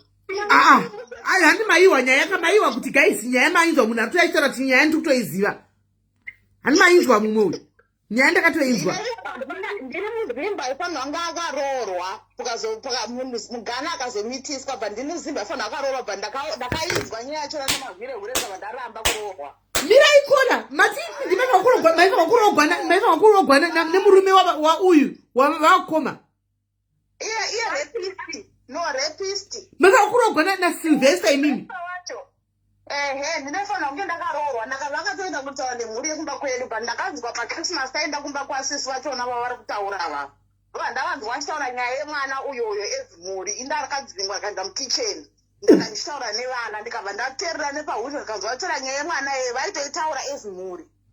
Saka it's not a family secret. Nyaya yatozikamwa mufamily. Amen. The power of people, guys, the power of unity. Takuchizomubata Sylvester uya. Takuchizomubata. Wow. SIS MELLY. My sister. Shame. Aiwa peza ishungu takuchimuwana Sylvester. Takuchimuwana Sylvester. Ndoba anomitisa muganiyeni wakamitisa uyo wakazoita naye mwana anga ari pa yainzviko university anga ari but I not aigara kunonzi kuhalo hill ndokwaigara achitogara pa opposite behind the hospital ndokwaigara ndainomvisitira every weekend ina kuhalo hill ikoko ndobva aimitisa mugana iye ndona ndaramba kuroorwa. Ote yake yakatembea ndakaiscratcha and after ndafind out kuti ahura. Saka imini kola pamakaningira pamakanzwa pachitogwa nezvenyaya yemwana iyi mufamily imomo mamuna kubvunza here rapist kuti nyaya ndechii? Ndakamubvunza akaramba angari munhu ari very coy angari very slippery ene ndiri mwana mudiki nonga ivopo ndine makore manga ndakatongodanana naye I think when I was what 19. Saka mune picture yake kai Nicola tipe picture yake. Picture yake tibonesa ntombona kana picture ndakasitangotsa manda ndombotsvaga ifuma kutaura naye tsvaga mapicture angu ndizva kuti when this first time ndakatanga kusave mapicture angu kuGoogle unonzi kuGoogle Drive but ndakaona pictures angu ese ake naye andina mai vake vakatoya from kuZimbabwe mai vakazosheka vaitoya kuZimbabwe kutogara mumba mangu ndotovaendesa kwadhokta nditaura navo ndichitaurira nechirungu kumadoctors ivo vachitaura neshona. Mai vake ndovaitoita zvokupusha unofana kutoroorwa iwowo chichi but pandakanzwa nyaya yechitauro taenda kuChristmas kumba kwabhudhwawo muhombe mukomana muhombe wokubirmingham ndofirst born imba mavo ndobva ndakanzwa vachitaura nyaya iyoyo because takangodzingwa isinobva taenda mukitchen nevana and all that takangogara nevana veipapo but I heard something kuti pane nyaya iri kutaura I think ndomazuva achona I think nyaya yakatanga kutaura maybe mwana yanga anotaura. Wow. Ndoba yakatanga kubuda but iye akandivhara for some reason akandivhara ndiri mwana mudiki but ndakatanga ngodhara ndikabva ndati pane nyaya yandanzwa no this cannot go on ndikabva ndatodza vanhu kumba kwedu ndikatsikana vanhu vakaiko kwashtaura kuti mwana wenyu da kuroora ibva maramba. Saka tirega tichini guys ndakumbokudonedzai panapa timboita zvamainga namba yamandipa iyo timboita zvasisi vacho tione kuti sacho vangatibatsira kusvika papi. I think chapa duze nekuda kuti tiwane munhu. Priscilla Staravo. Hey. Right, thank you very much. Ndokana pari zvandakubvunza ndokudzosai. Gaini bokudonedzai. Right. Guys, pane number ndakapinda number chiende piwa. Pane number yakandwa mucomment section kuyaindepi futi guys. Kusati ndinoda kuita sei. Kuchifamba sei mina nditoidzokerera kumitsvaga kumusoro. Pane number yakandwa apa ye UK yansi number dzasisiwa choidzi. Yaindepi? Nditsvage number.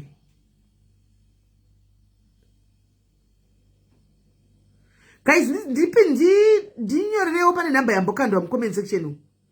Pane number yambokandwa mucomment section yakanzi number dzasisiwa chapa. Iri papiko?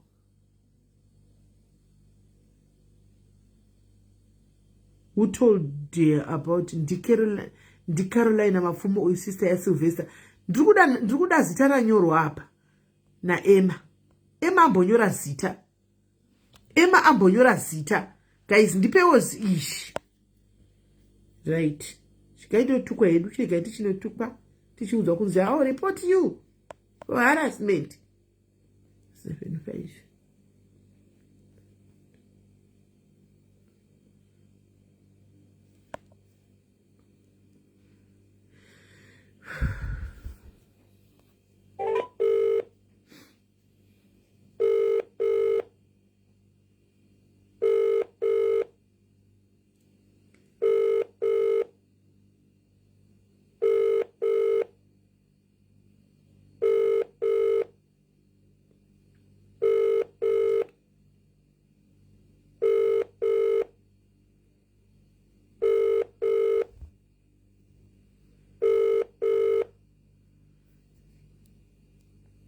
Elena. Hello? Take your call right now. Just My Priscilla ask about her phone. Priscilla ask about her phone.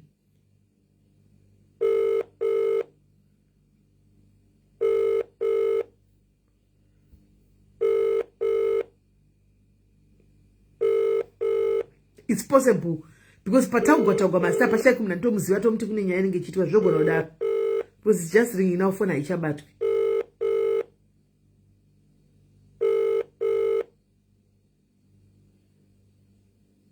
Elena.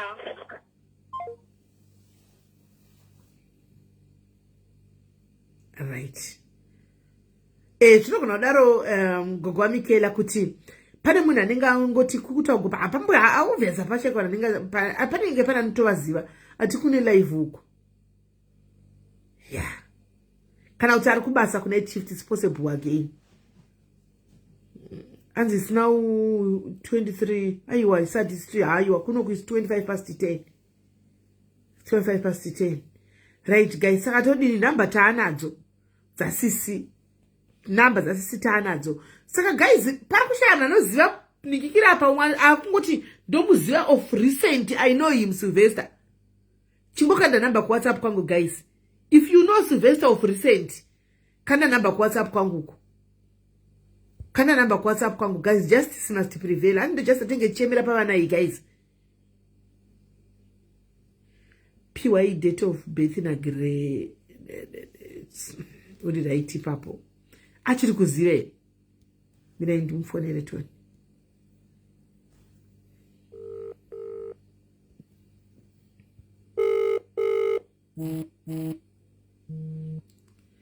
Okay.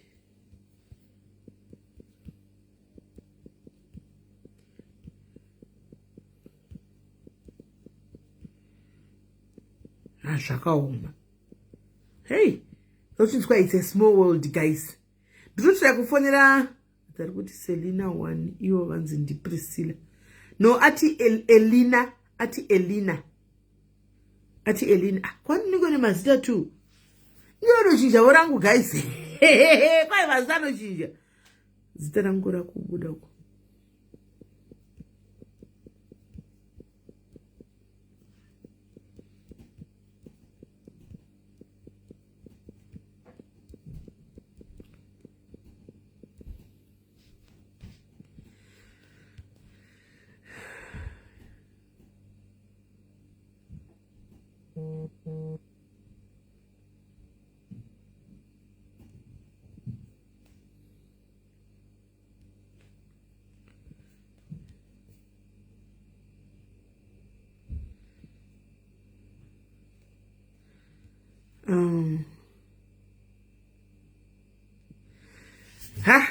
Guys, now we need to trigger this person.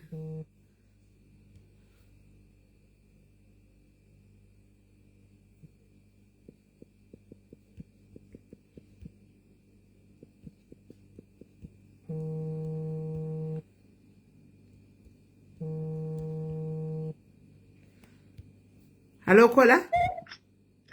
Hello, SIS MELLY, magadi yenyu. Ndipo magadi yenyu. Na SIS MELLY ndandida kubvunzawo because ava mama ava vanoziya here hameno maybe ndabatira hangu nyaya yepamusoro vanoziya here kunogara baba wemwana. Hanzi handizivi. Hanzi kudhara 20 years. But ko chechi yacho iri kuendwa nababa wemwana vanoiziya here. Vataura ndopata kwatafona katikanzi tikatukwa kuchechi. Saka kupolisi kwawakaenda uko because vanoziya zita rebaba wemwana handiti.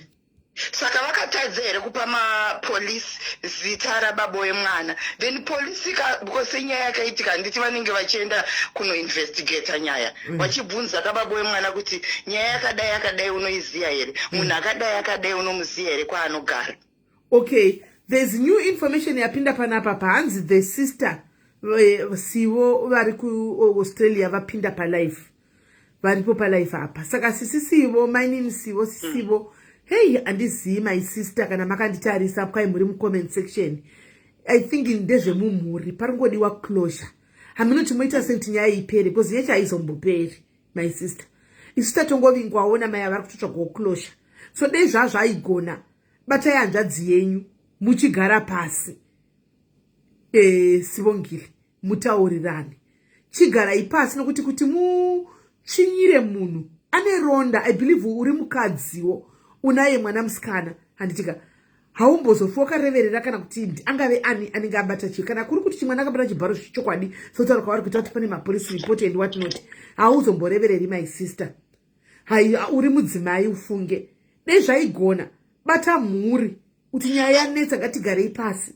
Approach this lady ushu nemwana wavo mutaura mugere pasi because chokwadi kwazvinoenda azvizonyatsobuda zvakanaka. Ndangopiwa message guys zvokuti yabvepi michiregai. Handakudza inge vanenge vachizivana guys. Vanhu vanenge vachitozivana ipapapa. Handangoti information inongoya kuseri. Nekuti SIS MELLY hakuna mhosva inorohwa especially in this country. Hakuna nekuti kana baba wemwana vachitozikanwa chechi yavanoenda kana mwana uyu zveshuwa zvakaitika vakadai vakatoenderwa vakatonobvunzwa kuti iwo waigara nemwana saka munhu uyu anogara kupi even aitozoti kana anga asingazivi kwaanogara aiwapa madetails ehanzvadzi yake uyu yemukadzi yeex wife wake uyu. Ndo zvadiri kubvunza kuti vatadzanei kuti vaende kumapurisa vaudze kuti munhu uyu anoenda kuchechi yakati then police goes there and question this baba wemwana. Handizo regai tidiko mirai vari kuzvinzwa regai ndigova edha vadaire ipapo handiogoni kuvadavirira. Because pane question mark ipapo kana baba vachitozikanwa kunzi vanoenda kuchechi kupi vari kupi baba ava should be questioned. Baba vanzi vari kuti katizivi kuti uyu uripi iye urikutsvakwa. Polisi yakamboenda here kunokweshena baba vanhu zvadii. Handizoziva hangu regai tigovabvunza. Because hapana mhosva inorohwa SIS MELLY especially kana mwana uyu akabatwa ari mwana. Pane mumwe munhu atoriwo nenhamba dzekuCanada tonisenderawo imwe message iyo zvichitoti hanzi SIS MELLY imbobvunzai. Ndikutonzwawo kuti mazuva makore apfuura apa Sylvester uyu akatombopenga kumhanya mufungwa chaiko. Pane munhu ane namba pane munhu ari munhu ati information inenge iri mumwanhu. Pane munhu ari kuCanada tonisenderawo message iyoyo. Hanzi akatombopenga because anzi ane dzimwe nyaya dzaive akamboita kudhara dzaitsvagigwa. Saka munhu yatori pedophile guys. Munhu yatori nenyaya hobu. Especially being in this country SIS MELLY even ukachinja zita sei unongobatwa.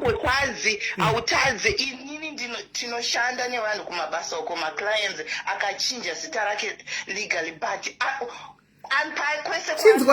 chinzwa ijuicy riri kubuda nepaCanada apo. Chinzwa ijuicy. Saka that means zvamakambokutaura zvezveka zvokuti munhu anogona kunge achipinda munyika muno haana kupinda nezita rinonzi Sylvester. Chinzwa ijuicy manje. Yaasingaziye mamava. Chinzwa ijuicy riri kubuda nepaCanada apa. I heard kuti Sylvester akatombopenga a few years ago. hanzi aive nedzimwe nyaya dzake dzakakapara, so he was using kupenga to avoid nyaya dzake. Hanti mazvono kuti nyaya dzacho dzakubuda Sisi Melly.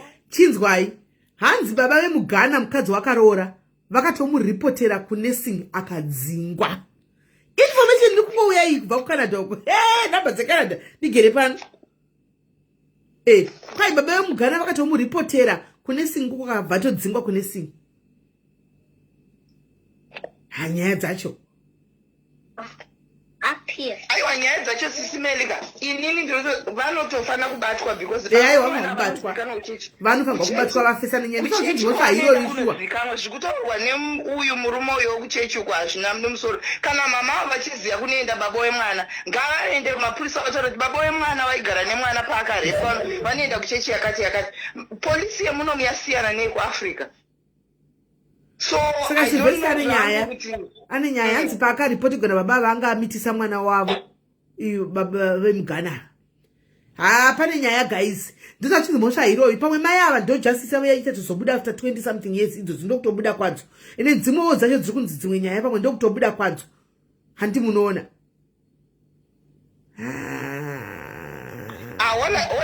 thank you very much my sister, thank you. Saka guys, this guy is somewhere.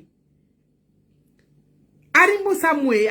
This guy iripo guys. Information itiri kubuda. Apari kubuda ne number dzeCanada.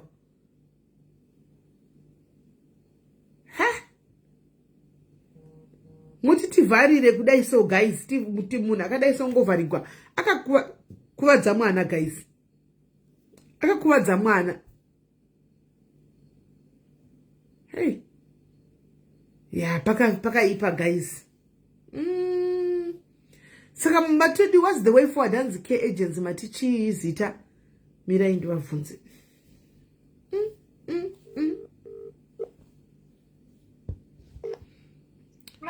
Hi my sister, sorry, hanzi K agents mati staronzi kudi.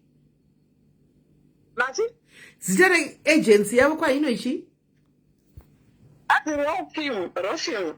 Rofim. Go back to that, but Sibo, Australia wakundituka arimo apinda mulive. Arimo. Ndanzwa unomo muna chinsendera message danzi Sibo apinda mu comment section. Sister ya Sylvester wachari ku Australia apinda mulive. By the way, nice Sibo, do the right thing maskana. Just do the right thing. Just do the right thing, my sister. Do the right thing. You are isi yako. We know that for a fact. But parikunzi pane mhosva yakaparwa pakumwana mudiki. Just do the right thing. Ingo udzabudha kuti pedzai nyaya dzenyu, onai zvakuitika. Yes, Mama Africa. Pedzai nyaya dzenyu uko.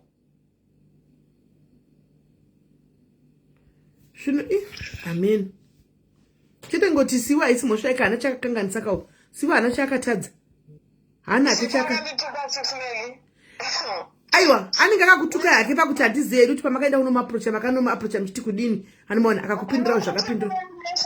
Ndinokuverengera message yandakamtumira. It was just a nice message. Ndakangoti tell your sister and Mamkuru to do the right thing. But chinzwa imunzweka. Hanzi Sibo uyu kune message ikuda nepaCanada. Hanzi Sibo uyu she denied this guy but vakava years ago. Ndosaka asingadi kunzwa nyaya dzaSylvester. It's a message kutopinda kwandiri ndikaenda kuforwardire mumwe. Imessage itopa munhu yane information yese ari kuCanada. Ane information yese iyo. Ndosaka Sibo akati mDCA. I can understand kana manga vakauya vachitaura neni. You know that time ndakatova dropa manga. Aiwa, ndosaka vaitokupa information hanzi she wants nothing to do with Sylvester, so you can't blame her. No, I'm not blaming him. But what I'm trying to say is that, you know, I understand now from this person, but the way they approach, like I told you, the family in a very foul mouth. Zvanga kunditaura zvekuti holiday with my handsome guy. Zvanga zvine chekuti hanzi she paid rent. Zvanga zvine kuti yachi, you know. And you know, guys, deal with it now. because she said just me a normal person. I understand where she's coming from, because I can't tell you a message. I go, why contact me in brackets just me a normal person. And this aiwa Teresia zvinogona kuitika handisi kureverera Sivo, but zvinogona kuitika Sivo anogara kune imwe nyika. Handiona uyu munhu ari muno animazviona, saka pamwe Sivo kana chinzi akadhinaya munhu uyu kudhara anogona kusave neany contact nana kutoziva kuti munhu yaanogara kupi kana contact yake asina. Guys, pana munhu akutumirai message sisimeli ati hanzi ndakutumirai kuwhatsapp kuti ndoda kutaura. hapana message yandinayo apa iyi. Asaisa kunamba isiriyo. Pama vatumira isiriyo, I don't know. Ha uyu munhu okanadhara information waumana. Inzo yakuti ari kuti chii? Hanzi the car he bought Sylvester uyu nguva iyoyo andika akatoshandisa murume waSivo naSivo kutenga mota iyoyo. Hanzi vakatozonetsana kunetsana kwavo vakanetsana nenyaya yemotikari ine murume waSivo, ndosaka vasingadi kumuona Sylvester. Saka mapurisa were right pavakati ati pavakaenda munhu akakupa information anga right. Hanzi mota yacho yanga iri kosa. Hanzi silver in color.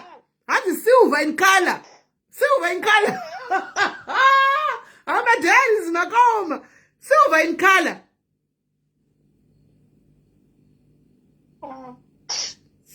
color. Kosa. Ashandisava kuti vatore. Ndosaka vakamubuda vanasivo vakati hatidi kuone zvemunhu. Saka ndosaka ini naitwa information inamainga. Because Why information? I can tell you the registration number, but apparently this family, from what I hear, is broken. That's why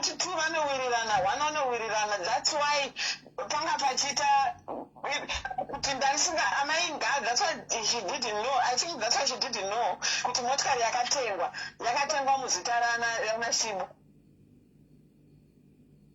hanzi ivo sisi vake vakazomuramo ava ndo vaitombomufarira ivo mainga ava Sibo kwa ndiye munaitombombira naye mufamily because mune division. Mameseji ari kuuya kwanza asi vakazosvika pakugezawo maoko.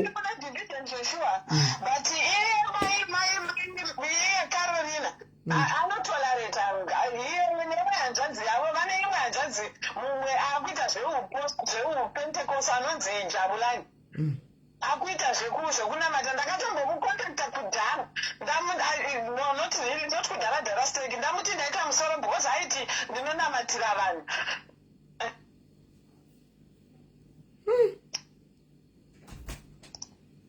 Haya zvakaoma. Hey ya pakaipa. So guys, dripa live titovata pano zvenhasi. Hasi tikutovata palive vaita zvinemo vatogwemi mudzise machira. Tikutovata palive nhasi. Hasi tikuvata pano palive. Titori munyaya yetuda kutopinda after iyoyi. Agency yavo inonzi Allied Care Services. Allied Care. ALIGHT Care Services. Nyorai guys. Dzokoro zai futi dai zai. Allied Care Services. Direct spelling. A for Alpha. A for Alpha. I for India. G for Gold. H for Hotel. T for Tango. IT. Allied. Oh, Allied. ALIGHT. All right. Allied Care Services. My dad is quite imani. Allied guys. Allied. ROPH. I think in the because I know the Philip is Daniel. I was shocked. I knew him as road Philip Mafumo. Sakayake actually brought him healthcare. Allied Care. Cheater say Allied Care Services. Sivo moyo. Sivo. Diwa Sivo upu you. Sivo diwa upu you. Tarisa hii guys Allied Care Services. Tarisa Anzi. I tried a replacement on Harlow U Hospital London where he was doing nursing. Iri kuningirere.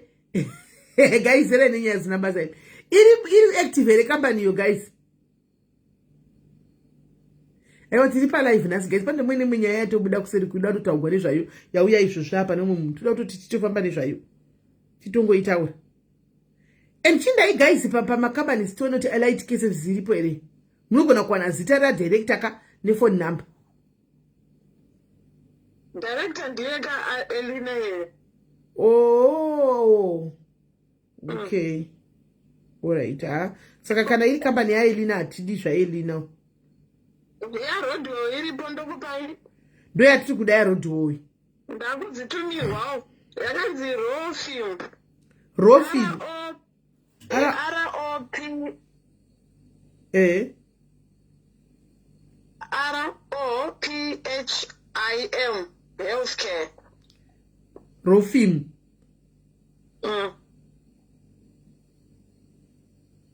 hanzi sisime remember my phone teaching aiwa Friday nasi shamwari ay guys nasi Friday guys today is a Friday tomorrow ndiri pamba ivo vanenge vari pamba ivo vanimbomira izvozvo guys tarisa ROPHIM Queen Clay tarisa iyoyo toni tarisa ipapo toni hatingasiri basa pazvira zvinemi guys kana ndimiwo hatingasiri graffiti parodi tarisai guys iyo yanyorwa na Queen Clay isho tarisai toni zvakaoma zvo information zvaiti waindiri nangu inini weSylvester ka itongogara tongonozvisubmita kumapurisa ako zvingozvienda over kupolisi utaure nyaya dzako utaure namai ava nyaya dzichona dzimuone kuti mukusana kupi iripo here guys iri active tikutsvaga maleads guys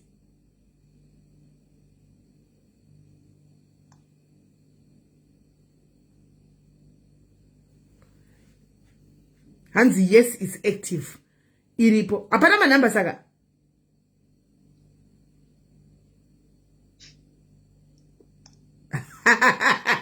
naiwe risi kuti mwana mudiki here ayandivhigwe zvangu aiwa zvangu guys mati kudii hapana namba here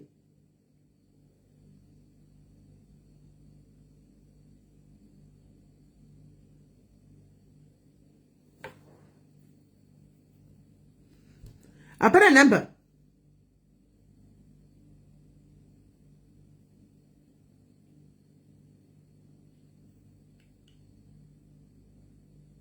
hapana namba ya rofilm yacho aiwa hanzi lebu hanzi iripo iri active saka ndikuti panamba ipa uye hapana here namba pamakambani acho iwayo hapana here namba tibatsire mwedu guys awane closure yari kuda at least kamusvitsa pane vachati ora iti totaura kuseri anenge ava satisfied closure anenge akuti ava padhuze nekuiwana weekend kune nyaya weekend tichabayiwa nenyaya weekend yose zvakaoma hanzi iripo very active saka namba hapana here naikudzai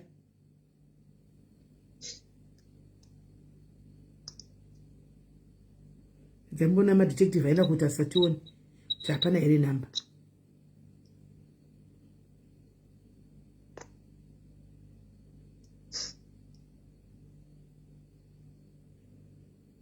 ndechimboona kuti hapana here namba dziripo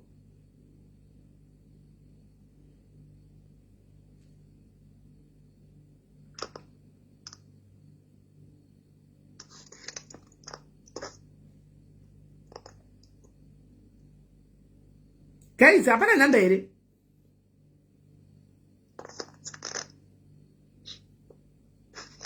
panenge pasina namba kambani iripo iri active but namba hapana kuona kwandiri kuita munoti vanoisa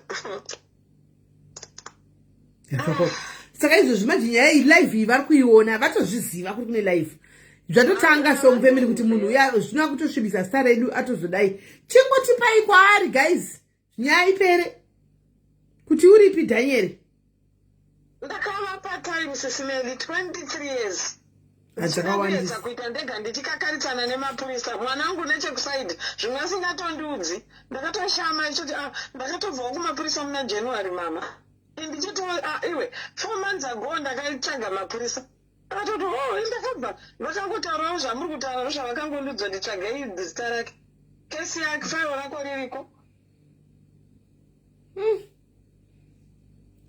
Yeah, I think guys can ndichitukwa kutukirwa anotuka Sylvester Caroline mapfumo anotuka and the company is dissolved. Like I'm saying, okay. Isisu vadiki havana kana remuromo. So guys, what's the way forward, madam? Twitter say, what's the way forward? Because we need to find the Sylvester kana picture ake at least. Tukuda ma pictures ake. I don't mind. I'm doing this for my grandchildren. I don't mind coming back tomorrow. You are breaking the case rapish. Ndizvo chaizvo. Guys, kana mpaina ma pictures of Sylvester, guys, will keep you very very private. Chingokanda ku WhatsApp kwangu. Tione. Ngukanda ku WhatsApp kwangu timuone tikutsvaga munhu akaita sei. I think we should tibatsira Jim. Rodo Mafumo, born in 1966, direct. Akabusharwa ne zvari munhu mukuru naini. Ngendipe namba dzake. Ko zvari munhu mukuru naini. Andanza akutaura mwana kuti anzizoni auna kundibata maoko. Zvakaitwa mwana hausikutaura otaranza unondibata maoko 66 zvari munhu mukuru vakachemerana regaiti vataura itonoti mangwana tifumi here tine mapikicha.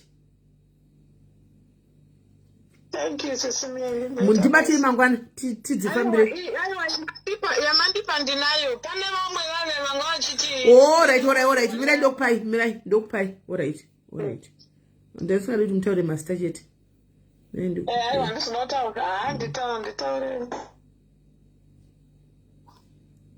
Idzunda kupai. Okay, thank you very much. That's one. Alright. Saka iri bhodo taura mangwana. Ndane musoro ndane headache. Amungambotadzi. But at least ndinorara hope. Mawana at least mawana tilidi tikuitawo tichiwana mbichana chero tambo tukwedu neve navafundisi vekuchechi. Mwari vakuitire zvakanaka. Madzimai mandibatsira Mwari vakuitire zvakanaka. Aiwa toda kuti tikuda kuti tange mawana closure zvinyatsopera tosati tasvika ipapo. Maita zvenyu mufunge maita zvenyu. Alright, thank you my sister. Murarabhuwa zvakaoma. Imi guys. Nyaya dzikanga tenge kusora lightly guys. Kumba kuri gaiti mbodzwa mangwana guys mandinzwa ndichi ndatikana mawa mune ma pictures just send them to my WhatsApp DM me. Tinokuchengetedza zvakare aumbofoka buda muzata hatimbotauri tinotokuchengetedza zvakasimba stereki. Tikandire iwo ku WhatsApp tiziye munhu atiri kutsvaga. Musaina musati good night. Muti good night mukuindepi? Mukuti good night. Mukuindepi inisa ndati good night. Muindepi mangwana weekend. Gaiti mbofonera.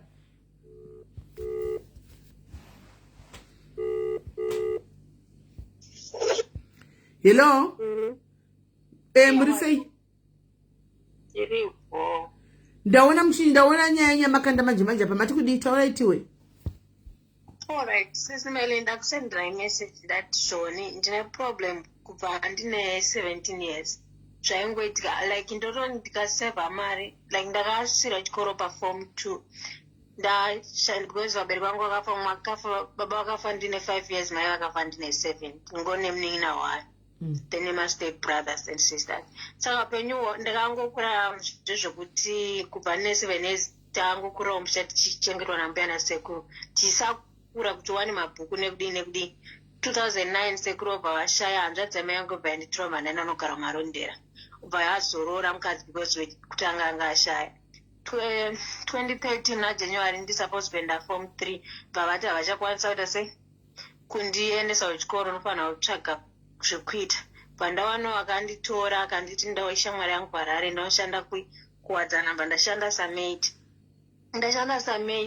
saka zvokuti papo kana ndandisina kwekwe kuti but pandaishanda apa vaita zvokuti ndaishanda ndichengeta mwana enda kuchikoro saka holiday akafara ndofanira kuwana samwe kwekuenda ndobva ndaenda kwendzvadzi yamai yangu kuya kumarondera kwanandambogara pandasvika handina kutambirwa zvakanaka saka ndadzokera kuharai ndakabva azonditsvagira futi pamwe pandanogara kueastleigh ndakagara kueastleigh 2013 and 14 vandaseva mari simeli ndaseva mari ndakatoisa mari muhomwe ndichiti ndizodzokera kuchikoro muhomwe yejaketi saka pane mukadzi aibva mumapfuka kanguuyawo zvezvokuti aita zvochinza mapotatoes pandangomupa chijaketi rere apa ndomamune mari yangu yese pandatanga from scratch saka ndangorama upenyu hwekungogamwa gamwa nevamwe umwe ndobva azonditi vadi kutora passport ndatora passport simeli kutora passport kwakanetsa ndichitambira nyaya yebirth richingonzi hariko kana sendinari hariko saka ndaingostruggle nguva dzese ndobva ndazowanirwa passport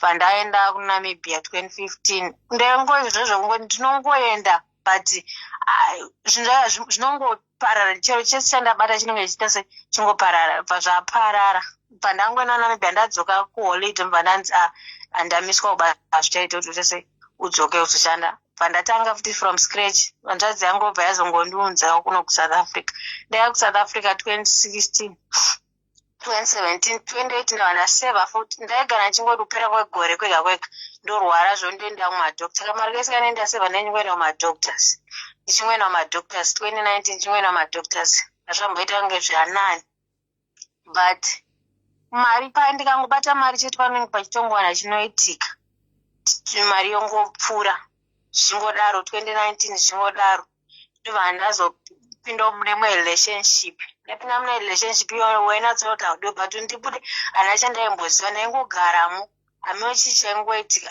upenyu hwekungondienda kangoita kunge ndakasungirwa panzvimbo 1 hapana chandaikwanisa kuita mbva ndichingorimo but ndaisatodiwa ndichinatsoona handidiwa but it's like saka pava ndaconfused ndiziva kuti unga mweya tsvina iroro I have a mental issue for my trauma or something saka handina chandaimbosiva zvese zvaiitika upenyu hwechingoramba hwechingooma 2021 bva ndazvina kuti zvandiri kuita izvi dai ndambobuda murelationship but ndandine trauma ndandiri nedepression pandati 2021 bva ndambotanga ndaita zviti zvekusona ndichimbosona ndichita sei 2022 bva ndabatwa futi nedepression stress handina chandichakwanisa kuita ndaakungosheka bva ndati regai ndimbopinda futi mune relationship bva ndawana munhu wakanga ari serious 2022 ini ndandaseva kuti mari tobva 2022 yatati kupera kwegore handei kumumusha tese amai changoitika zvikubata ti aiwa okay kupera kwa2022 vazoti aiwa kuenda February 2023 simeli munhu akaenda zvakanaka achingosvika umusha taitataura ndakangotanga kuita problem yekuti handifariri kuona face yake munhu aitondida zvisingaiti handichada kuona face yake handichada kunzobva ndatomudza kuti I'm suffering from mental health iya inoenda kumasoko kanditi kudi ngaimboitofamba chiti ngatite izvi ngatite izvi but ini ipapo ndaita ndofunga ingoriwo stress chichingori trauma or depression or something saka handambozvitora serious sisimeli problem yakaramba ichikura dzamara zvezvekutozi chero handitozivi 2023 wese akapera sei ndichingorwara marwarire iwayo svika muna October kwatosara December ndifanira kuenda mushando pakati hazvichaiti handikwanisiwa mandichienderera because papo ndakungomurafura sometimes ndaitoda kunge ndinopfekwa so pandakazoti bengenyu it was already too late paipapo saka kurava kuti kubva last year and this year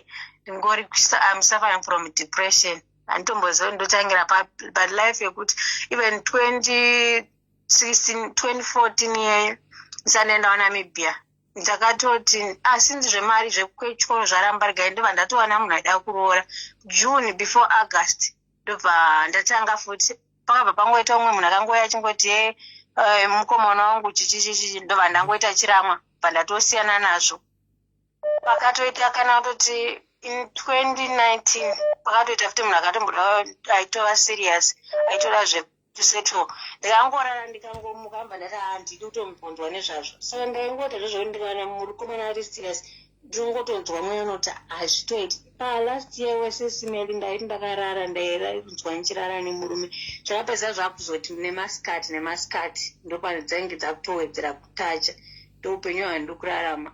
Saka ndatongoti regendi handinawo kutaura naye zvamukati regendi ndinzwe simele maybe pamwe pane mudhiaries ari even kuno Cape Town kana aripo anogara muGoodwood akuti ndombosangana naye ndomuudzawo nyaya yangu face to face. Saka iwewe uri any medication kana kuti uri kungofila wakazvidiagonize wega kuti ndine depression? Andakatozotanga this last month ndopandakazotanga kutora akanzi-free aware eclicks nengirini stress and anxiety, so I think it's working for me for now. Wakamboenda kwadoctor here kuti anokuudza kuti uri kusafara chakati nechakati? Handinambobva ndaenda kwadoctor because haisi problem yekuti ndaigara ndinayo, problem yekuti kana pane chikuda kuitika. Saka how do you know? I'm trying to understand, how do you know that you've got depression and how do you know that you're in a mental health? I do not say it's mental health, that it seems like it's mental health, but handinamboenda papera ndaenda kwadoctor only kuti zvinoitika kana pane chandinoda kuachiva zvezvo zvinoitika ndakarota. Munin'ina wangu wati ndinosafa izvozvi right now I'm battling depression kubva last day, so I want to try and understand kuti wakaziva sei kuti une depression usina kuenda kwadoctor. Ndine ma-symptoms depression, ndakaita caregiving, so some of the symptoms ndowandinawo. Okay. Andakastart, yeah. Okay. Saka chauri kudai wewe chete urida kungowana kusheya zvauri kuita chikudurura pamwe pako, and then but tino encourage manje pana about yes wakaita caregiving, yes ma symptoms uri kuziva depression wakamaita, but why can't you just go kuna doctor direct akunyorere ari iye akuudze iye kuti une depression, because you might diagnose yourself nechine zvinhu zvisiri izvo hauzvioni. Yeah. You go kuna doctor achakubvunza, explain everything na doctor ndikufila so kana ari yakuti noti kana uri pa depression anogona kutopa mapirisi anokubatsira. Anokupa mapirisi andakubvunza kuti pa medication here anogona kutopa mapirisi anokubatsira kuti uite right. But chimwe chandatoona chikuitika panyaya yemari andika panyaya yemari yekuti unobata mari. Okay, pane vanhu sesenda kumberi hanzi what are the symptoms dzaonadzo? Hanzi unofila sei? Ma symptoms ako ndeapi? My symptoms like zvekuti unoita stress, overthinking, kusarara. Okay. Kusatorara overthinking, kushaya appetite, zvezvekuti sometimes unongostika uchida kunatsofunga nezvinhu zvauda kuplana pfungwa dzinobva dzangofiza. Okay. Yeah, but just to be on the safe side, inda kwa doctor kwa nguva, and then let's go panyaya yako yekuti spiritual husband nekuti zvinhu zvangu zvinenge zvisikufamba zvakanaka, ndikabata mari panoitika chinoitika podai kola. Unonamata kupi mwanangu? Ndaimboenda kuzayodhe vandakatosiya. Wakasiyire? Ndakatoona kuti SIS-MELLY anaomboona zvichindibatsa. Ndakatoona futi kutoramba uchitoenda around people, it was making it too worse because nonatsova kuti panapa handisi kugamuchirika. Chechi haisiye nokubatsira, chega nokubatsire mwanangu. Kuchechi hakusiko kunokubatsira. Andiwanzwa. Munhu anokubatsira ndiMwari. Ndiye anokubatsira. Kuchechi tinoenda wotounzwawo soko rinenge richiparidzwa rera rinotidzora, rinotibatsira kutidzora, sometimes rinototirerutsira patinenge takatakura zvinorema paya. Asi munhu anogona kutaura one on one yako iwewe chaichai hautombodi kuti ubhadhare mari kuti uite one on one. You don't need kuenda kunopfugamira munhu kuti uti one on one yako iwewe ndiyako naMwari muri two. Iwewe you know what you're going through mwanangu.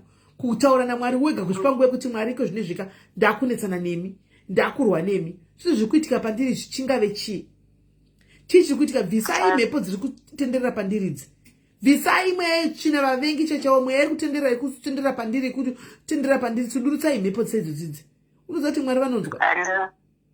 Ndakasvika pakunoita SIS-MELLY makore awanda, ndakatosvika pakuona kuti Mwari wacho anenge asingandai. Now I just give up. Saka na wa give up unenge uchida kuti udii naye mwanangu?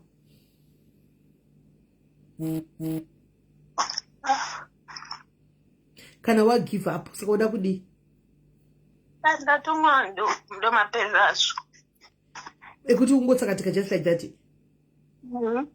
Aiwa mwanangu, hatidaro Atidaro, atimbozokera pana Mwari timboona kuti zvinonetsa zvinoramba here. Chimwe chawakaita alright andisi kuda kana kudii kana kudini. Iwe unonyatso kubelieve nechi? Do you believe muchivanhu? Do you believe muchipostori? What do you believe in? Chaunofunga kuti you believe in, what do you believe? Because unogona kuita zvekwamo zvekuchikristu ka usina belief, it won't work. Pamwe won't believe kuti kana ndishetera zvechivanhu zvinogona kuita. Ndazvibelieve zvekwamwari because zvekuti vanhu ndaizvitya zvemushonga ndozvitya. But now Sis Melly, chese chingandibatsire, I'll go for it. I'm tired. Right, my diaries, we embassy mwana. Send kwirai muye kuyaitwa family yako. Mena baba gafa. Shame. Une makore mangati? 29. Shame. Saka uri wega? Yes, ndindega Cape Town. Vamwe vari kupi? Ninongo ari kumusha, but the mom must share same father but different mothers. So vari kunoku. Wana kunoku. Vari two vari kunoku but hatotaudzane zviya. Nekuda kwei? Mwana ungoita life yake tangu kura tadara indakazozvarwa ivo vanga vatova nemhuri dzavo ngotokura. Saka zvozvo ngoti Akabatwa vakabva ngokura wakadaro mwana mwanga ngoitawo zvake. Une mwana? Handina. Ish. Ungori iwe chete. Ngori imi chete. But ikola ina just believe kuti zvinonyatso kuita hapana chinoramba shame. Zvinonyatso kuita. It just that kuti unosati ichi chinoitika. Hatina patience yokurira nguva yaMwari. Tikada kutanga kunamatira Mwari tinoti ngazviitike same time ipapo. Ndigaindi kuedha because kuedha iri kunetsa. Anoona?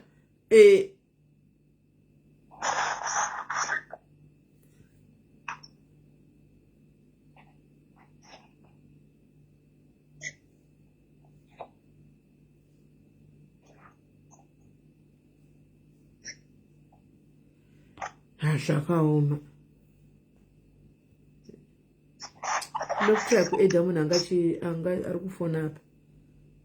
Alright. People are going through a lot out there, guys. Vanhu vari kukura kusangana nezvakawanda.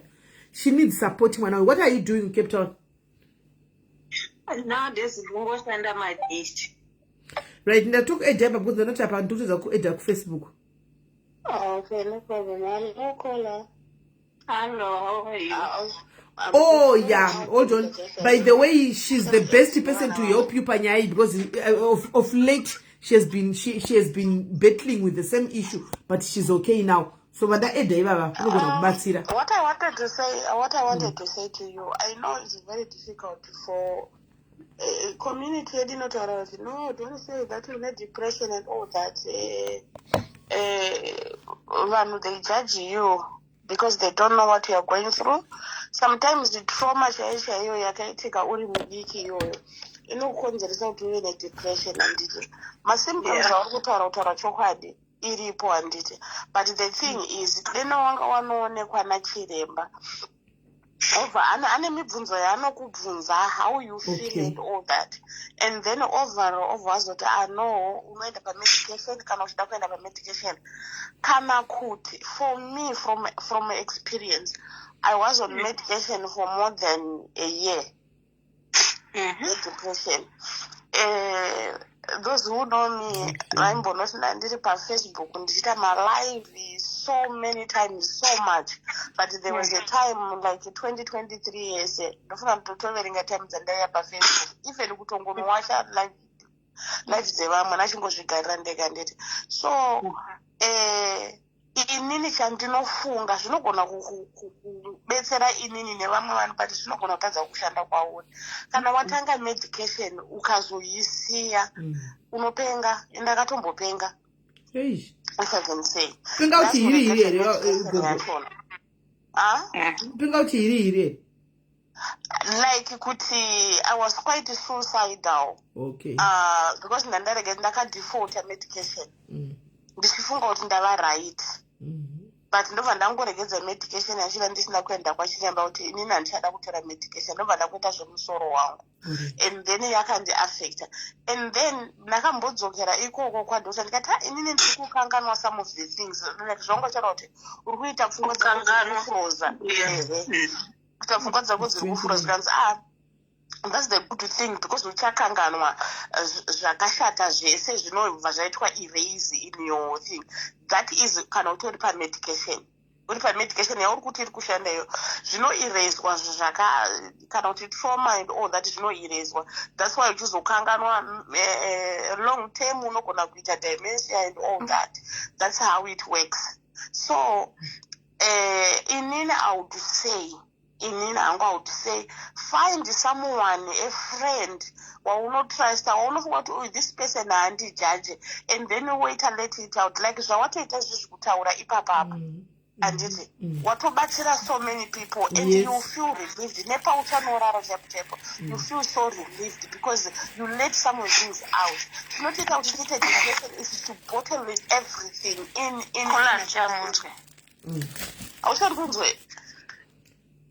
hello? Tukunzwa. Kola hello. Kola. Aribo. Hello. Aribo. Ndiripo Smelly. Tukunzwa. Ndakukunzwa. Okay, so ndakanditi saka ni ukawana somebody, it doesn't have to be munhu wekuchechi, it doesn't unongowana somebody unofunga kuti uyandi chaje, it doesn't have to be a Zimbabwean person. It doesn't have to be. Uwana munhu unogara naye pasi wotaura even kana kuti kuenda kucoffee kana kuenda kushopping nyange musina mari yachona kungobuda panze for fresh air kana for walks chaiwo kungobuda ndakazviedza last year zvakatozondikostira unotozoona life yeyo unotozowedzera stress. Unenge uinayo waenda nani? Namwe toera muti pamwe chete sana ingoti sisi munhu akambopinda nedepression sa ndakangofunga kuti panawo chisfine sa ndafunga kuti anozvinzwisisa but ndakatozoona kuti munhu uye angori self-centered like munhu anongofunga about herself. Ndosandikutaura kuti unenge wasangana nemunhu asi that's why I'm saying it doesn't have to be a Zimbabwean, it doesn't have munhu waunoziva like pawauya ipapa inini you don't know me and I don't know you, I don't judge you because I know how it feels. I'm not someone who said I can imagine how it feels. I know how it feels because I've been there. I've been there. So that's the good thing. That's the thing. And you pray. Even there was a time and I was just saying that, and I'm watching this shit. You know what I mean? Sorry for my language, but I could feel that way. But the only thing, ukangotende ukachete kudzokera mukunamata pasi kupfugama nemadzako. Uchemera mwari wako chekutaura na mwari wako chekuteko. Zvinopera Kola. Ndaichemera mwari right zvekuti. Zvinopera. Mwari achemerwe. Ini ndaichemera mwari achemerwa zvakasimba. And I used to argue with God. Now, andisisiri pamapirisi ipapo, ndakabviswa mune zvakanaka zvishoma nezvishoma achiwina. Now I'm free. I'm free. Yes, zvakatora time kuti musoro uchinditema and all that. I lost friends because ndanga ndakuvaita push away. Kuti andizokutaura navo. I don't want anyone kuti ndinge hang around nevanhu ndichivadzinga when I was depressed. Now I can see myself, I'm coming back myself, even kana skin yangu yakutodzokera kutoita yakudhara iyoyo. You understand what I'm saying? So it helps kutaura.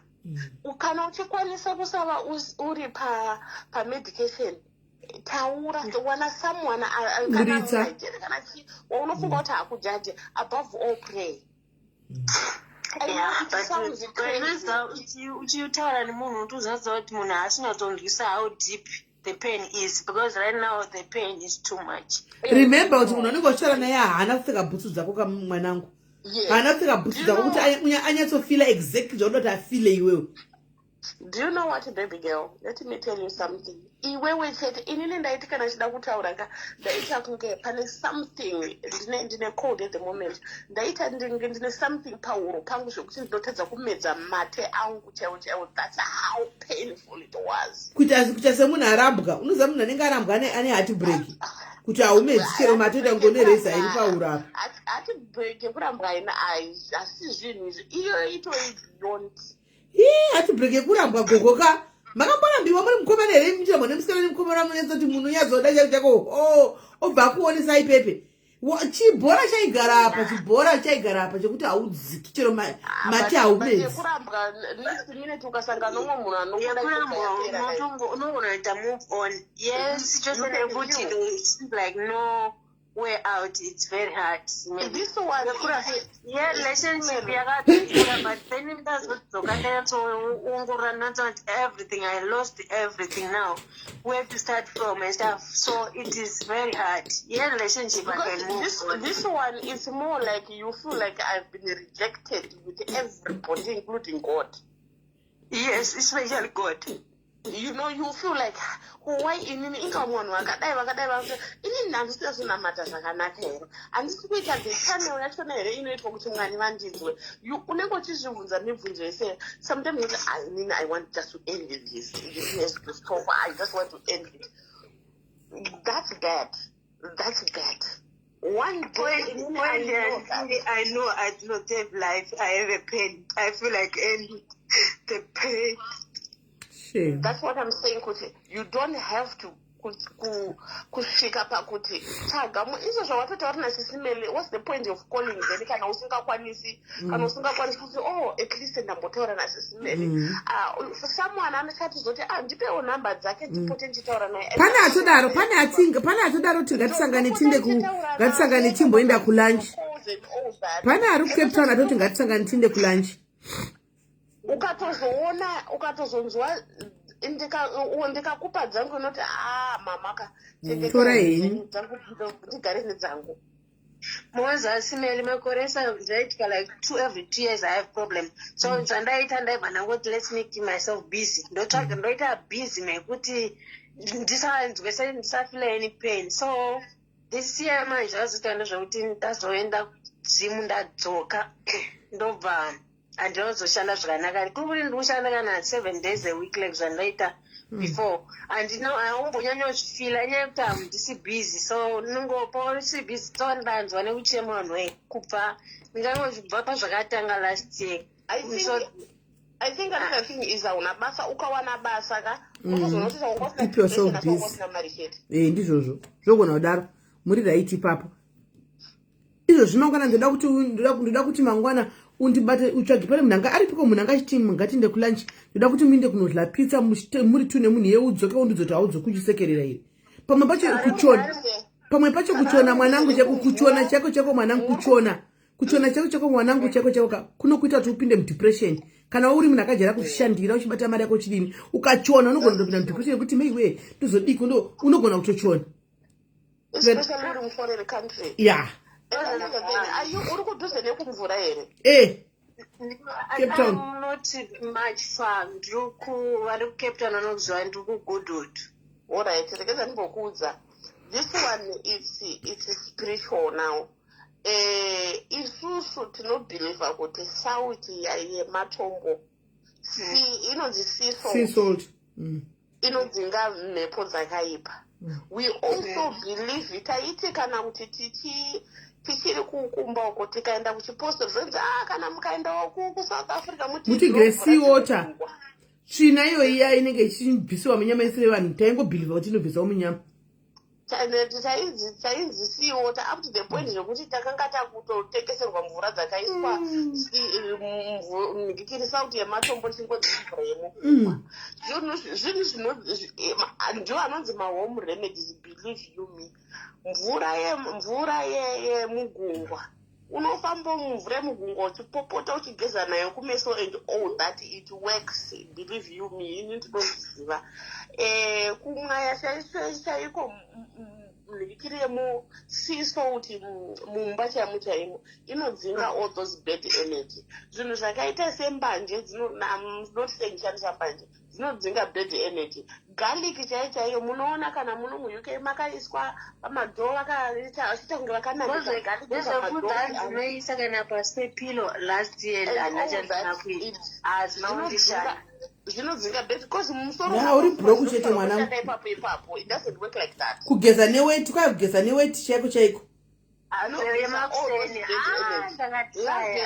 chaiyo inorefresha mind andachandisina kuita last year but yo so tungotaura zvimwe zvinhu zvataiziva taizi kumapostori kuti aimbofamba kuti uchipostori uya nemvura yekugungwa uya nesiso kuti uya apa mvura yekugungwa paya ndopata pataingojuchiwo paya kunobhabhatidzwa kuna mukuvisuko.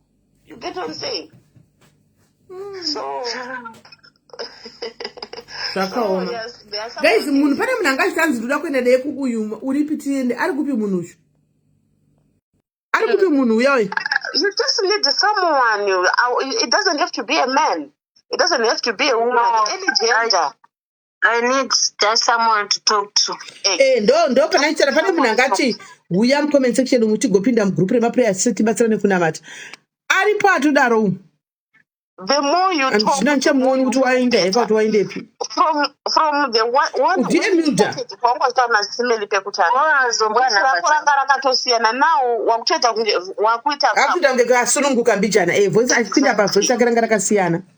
exactly. So you need someone to talk to, darling.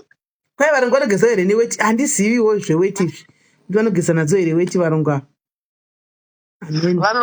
no believe garlic. Yeah. Right.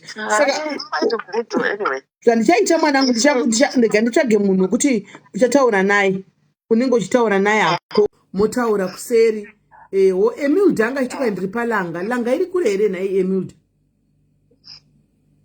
Yeah, not far from Goodwood. Haisi far.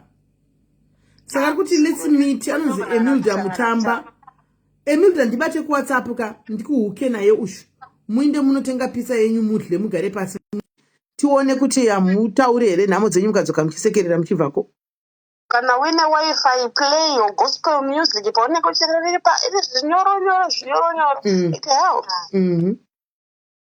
True. You know? Emilde ndibate ndikulinke naye. Chimwe chinhu chaindinetsa ndechekuti dzimwe nherera ichedza akasarorwa ke but anoshanda zvinobatika zvangu yangu kwese zvese hapana chinoda kufananidza upenyu hwomwe munhu ndehwako here. ndingoita life yangu handinombobva zvezvokuti unoziva kuti munhu ungorarama uchingozvishandira unongoitiwo at least this year ndaenda pane mistake pane kuti unobva after 11 years you back to zero. Maybe because nhasi watozvitaura this is your breakthrough. Exactly. And upoto chipa chegumi wazvinzwa upoto chipa chegumi ukabata mari yako ukawana chero 100 rand bvisa 10 rand chairo uende kana kune munhu ari kufane nzara nziriya ungonorichi womupa rotenga chingwa uvhure madoors, unlock your doors. Anditika ukapata 200 antika visa 20 rand, just go and give a total strange usingazi indakana pane ameni pauno zoti panotamburwa pamba pane nherera dziripo ungonokanda 20 rand yotenga ichingwa udarike unlock the doors. Uchiona kuti mari yako inobatika unotenga zvinoita zvinobatika. Problem yekuti mari dzedu dzinodyiwa neshiri nezvemudenga because we don't give chegumi. Atipi chegumi. We supposed to give Caesar what belongs to Caesar. Antiona. So how panzi mirandikuudze mwanangu. Mirandikuudze. Do like every end of the month I'll make tea, I'll buy bread, then don't know on the street. Why did you stop? Continue. Well done, girl. Continue. Now I could not do it from last year when I started not doing well and stuff, being sick and stuff. But before, undireka ndikuudze kamwanangu pauri kuendesa chegumi chako ichocho andika ingave 5 rand usazvishore kuti ndakabata 5 rand iyoyo 5 rand iyoyo andika paunenge uchinda kunoisa pauno kunopa whoever uri kunopa kutamburana kuti wausingazivi parobhoti vari kukumbira vayaka uti mwari iyi 5 rand ishi kana 10 rand ishi ndo chegumi chandiri kupai. This one is for the sickness. Anditika makati imi nemalange enyu taka is important kana uchitaura namwari ka kota zvavakataura ivo Mwari. Makati mimi nemavange yenyu takaporeswa. Mukati I am more than a conqueror. Mukati hakuna chombo chinogadzikwa nemuvengi chinobudira pasi mupenyu wangu. Kana ari mabasa emuvengi ne 5 rand iba Mwari yandiri kupa. I'm challenging you God kuti I should not feel what I'm feeling right now. Wono pa munhu osiya. Just go and give away. Ofuratira oro pasi woenda. Sometimes the noise we don't challenge God. Mwaranda challenge waneso. We don't challenge God.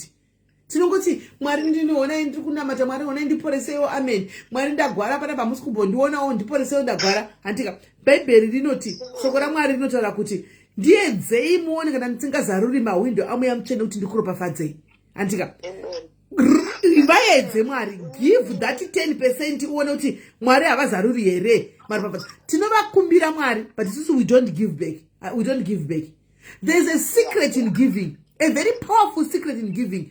All the healings. Doma hari mo healing rain doma iri. Maropa fadzo chao eufumi chao ufumi. Because Mwari havakupi vasinga kudzoseri. Haupi Mwari iwo vakatsa kudzosera zviti.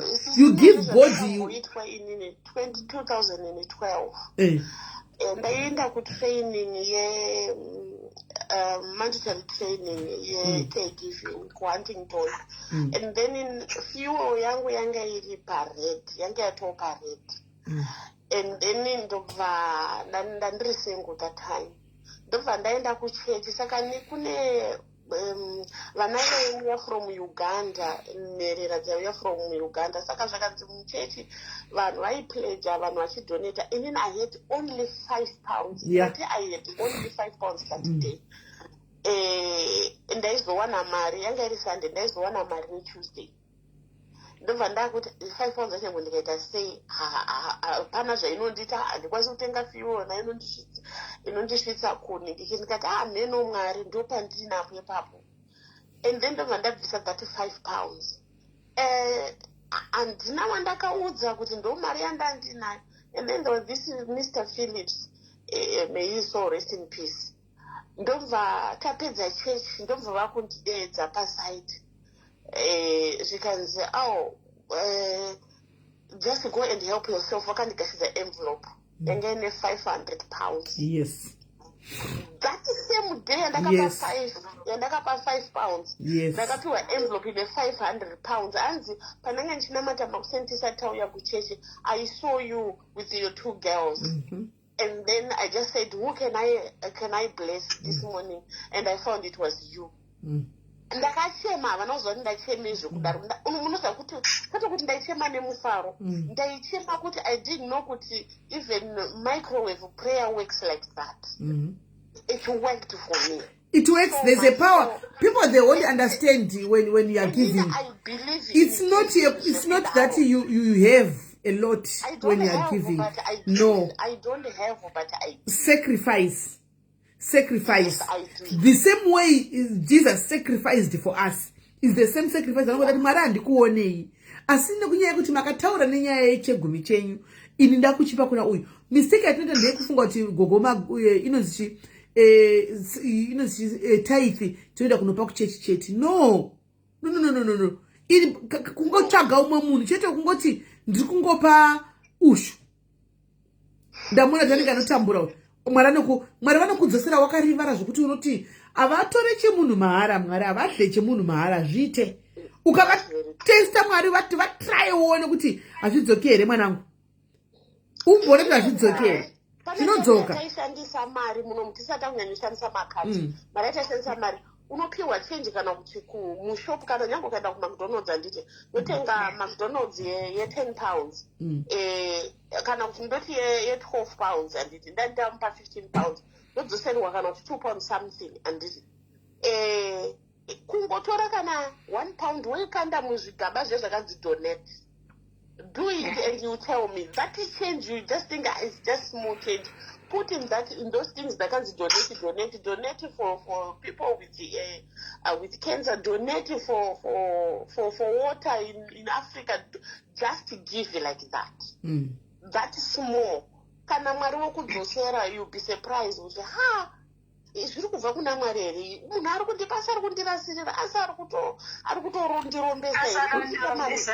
Unoziva kuti zvinoita Mwari mwanangu Mwanzika, vanozarura madhoo anga usingafungidziri kuti anofa akazaruka paupenyu hwako. Inini, ask me, I'll tell you. Mwari ava handina nharo navo, handizoti ndingavati chii, handizoti ndoti chii, anzira navo ndagara angu handina nharo chako naMwari handina. Unoziva kuti gogoso pamwe pandichiti apa Mwari anondiburitsa ini. Inini ndogona tokudza ndakazvitemba kuti ndopabuda apa, ende ndopabuda, ende ndigopabuda. Mwari wangu ndoudza chako ndinova challenge kana yasonge kuti ndochenja Mwari ndovati ndigovaverengera kuti Mwari paya makazodai Mwari ndikadai mukati zvakatini ndikadai. Saka apa pazvidiki kwamuri svika ende ndopabuda. Saka zvandikutaura munin'ina wamwana wangu ndoyazozviziva. Chimboti pamari yausina iyoyo shoma yaona yoka chingoita uve nekutenda chako kutenda kuti Mwari si zvakaita mukadzi we1 shilling uya wekuti vanhu vese vachinopa mari akati ini zvinhu zvandasara neshilling iroga irori ndono ndakunopa akanopa shilling iroro hanzi akaropafadza kudarika vanhu vakaenda kunopa ma10 shillings ma15 shillings iye akabvisa zuda rekupedzisira kakasungirira kati ndakunopa unopa buda panobudika paura.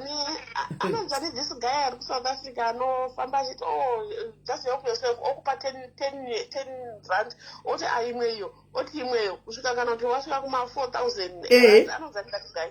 Anonzaniko kufika kamasarake. Ukanzwa nyaya yake from the beginning akatanga asina chainacho and then atova the big charity organizations mari anowana zvinezvi is a millionaire now. Yeah, he's a millionaire.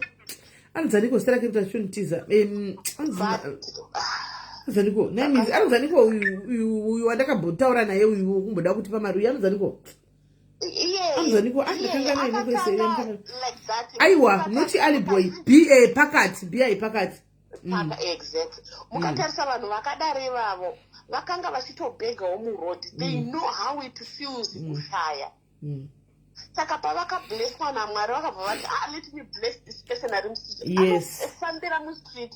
Ukanzwa background yake ndopamunoona kuti kana Mwari vakadai so kuna uyu akazvidzika like this anotadzawo here kundiona ini. Manje problem inoitika ndeyekuti chisingazive vanhu gone chekuti Mwari vanoda pakazvidzika ipapo pakashoreka ipapo ndopanoda kutadza simba ravo pauri kuzvishora kuti ndapere gwaini kwanzi uri kuona mwanangu pawasvika nhasi kuti wauya kuzochemera panapa kwanzi naMwari panogumira pfungwa dzako ndo pandotangira.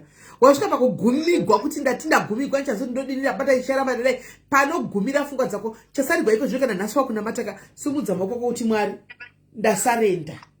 ndasarenda I've surrender everything to him. Uone kuti azviite here. Mwari vanozviita kaniwe vanozviita kana usati wambozviitirwa ka zvinenge zviri fani mwe mnachizvitaura so vanhu vachitaura kuti ada kuita mukristu kudai because havazivi zvaunenge wakaitirwa iyo zvaunoziva kuti apa paifanwa kuita something apa but ndakapabuda apa paifanwa kudai but Mwari vakadai so unenge uchizoziva zvinhu zvako zvaunenge uchitaura. Saka mwanangu ka mira udzokera pana Mwari nhasi autira sembereko because tafirwa ende atikutire mvura hatina sechikorobho because mvura yadeuka. Handwe dzokera pana Mwari nhasi chaiye uchinovatira pabeda tudzokere back kunochemera Mwari kuti Mwari ndauya ndadzoka sorry henyu Mwari ndakakurasa moyo kuti Satani akatokupa pfungwa dzekuti Mwari havasi kupindura panapa havasi kushandira havasi kundisena nazvo uti Mwari ndadzoka ndichabata panguo yenyu yemupendero kana mati ndofira pamuri ndochifira pamuri kana mati miyakwana nguva yekuti ndichipeka zvamoda kuda kwenyu ngakuitwe.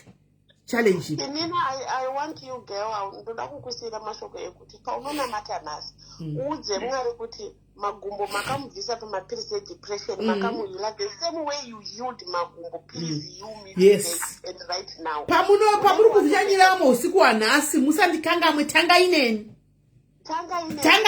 pamuri kunoshanyira vana magumbo pamuri kushanyira angagara achini vana tsitsi vagara vachinamata vane vhikirisa akatsanya muri kunomushanyira nhasi musati masvika tanga ine pandiri Mwari pfuura ine pandiri ndigosimukawo ndichitestifya kunaka kwenyu neukuru hwenyu atopedza hanzi mukakomborera vamwe musandipfuure pamunokomborera vamwe musarege Mwari achikupfuura paanokomborera vamwe just remind kuti Mwari ndiri pano I know musandijambe pamuri komborera vamwe musandijambeo ndiri pano.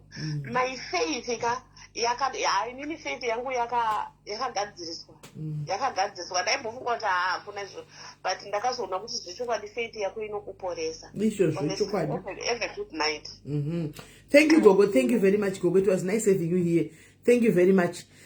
Saka wazvinzwa kamwanangu anditika mangwana ndachaona njira chaya kuseruko anditika but ndikuda kuti I want you to go back on God, go and challenge God again. Tantakubva edu andikuti Mwari, this problem, you're too young to carry all that you are carrying right now. Wakatakura kurema at 29, you should be enjoying life zvikuita vana, but you are living in depression. Urugara uchichema kwauri life yava meaningless. Wasenda message yekuti I feel like kufa. You don't have to die now. You have to claim life, reclaim life. You have to take back your health. And also ramba kurwara. How you, sickness is not your portion. Is not your portion. I told you that can I win 10 rand, 10%, 10 cents, 10 whatever, 10. I mean 10 rand, your 10%. Just go give to moon anyone who won't go to turning and no need. And not to marry to consider up. This is for my health. In the health yangu Mari Kalonga, we are seeing you Kalonga gift. I'm seeding this Mari. I'm reclaiming my health back. The problem, we are not challenging this God, guys. We don't challenge God. Tinongo mira ndogara nchikudza kuti tine gumbo uri uku rimwe gumbo riri uku uri ku left uri ku right andika hauzipo akamira, you are lukewarm. Mira panzvimbo muchallenge Mwari wada challenge kwa guys. Mwari avakudye chinhu chemunhu mahara. Avadye chinhu chemunhu mahara. Kana wasida, he makes sure he's going to give you back 1,000-fold. Vazhinji vedu tine confusion chete. Mira panzvimbo unozati makambona the moment yaunoti Mwari dakuda kunyatsa kumira panzvimbo chirevesa kudai so zvinoita miedzo. Temptations will come. Miedzo will come yekuti unoti Mwari havasi kundinzwa because tiri vanhu venyama hatina patience.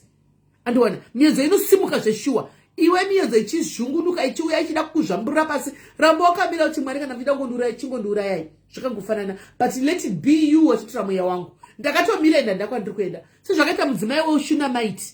Thank you Sisi Marvelous. Sezvakaita mudzimai wemuShunamite akabata panguo yemupendero waJesu akati kana musina kundiporesa nhasi ropa re12 years handisi kuzokusiyai. Akaramba akabatiranzi kusvikira vanzwa simba richibuda mavari achiporeswa because of stubborn faith. Panenge pakudiwa inonzi stubborn faith mwanangu, ndo yakudiwa apa. Chipukuta misodzi yawauya uchichema pano nhasi upukute misodzi chinonzi depression does not exist to you. Yes, chigwere chinonzi depression chiriko, but you are too young for you to live in that 29. Ukada uri kuenjoya kudzoko zvikuita umwe vana kwete kuti unoda kutora zvigwere uchiti ndine depression ndizakada kuditi zakwenda kubasa nekuda kwedepression. It's not part of your portion. Ubva wazviramba kubva zvimwe zvinhu ngatirambei guys, zvimwe zvinhu tinoramba. Ndati kwaactivate stapati ndi Orange Gordon. Thank you Orange Gordon. Activate stapati guys, 4 minutes 43 seconds to go. Zvimwe zvinhu tinofanira kuramba guys, by fire by force. The devil will come and throw you this at you. Mangwana yokuthrowa this katino give up. Ramba usekerere useke uti ha. Chero ukauya nezvipi nemalemon ndichaita lemonade. Chero ukadini kusiri kufande kupi ndichiramba ndakamira. Mwari kana zviri kubva kwamuri imimi kamuchandiyambutsa. Iwe panodarikika mudikani. Unopadarika. Thank you 200 stars Smave. Thank you. 4 minutes 13 seconds to go. Panodarikika. Thank you Patience. Thank you. Panodarikika. Saka kubva nhasi mangwana ndati uteke munhu arikuda kuenda newe achienda newe aubai inini pizza yekuti muende kunodya. Chakutumira ndokutitengerai pizza moyenda nemunhu yeye antika ndoda kuti ungokanganwa zvese zvarufunga kuti nema problems ana. Oh, thank you Sisi Mave, bless you. Thank you very much Sisi Mave. Guys, chingwa chibva start guys, tiri pa 3 minutes 45 seconds. 3 minutes 45 seconds. Ndoda kungoti ungobuda nemwe munhu so ndikuchozvipira mweya wati ndikutengerei. Moenda munotenga 2 liters zenyu, motenga dibhoni pizza renyu, mogara pasi dai muchidya. Ndoda kuti udzoke kuchindizoti hausi kufila zviri nani here.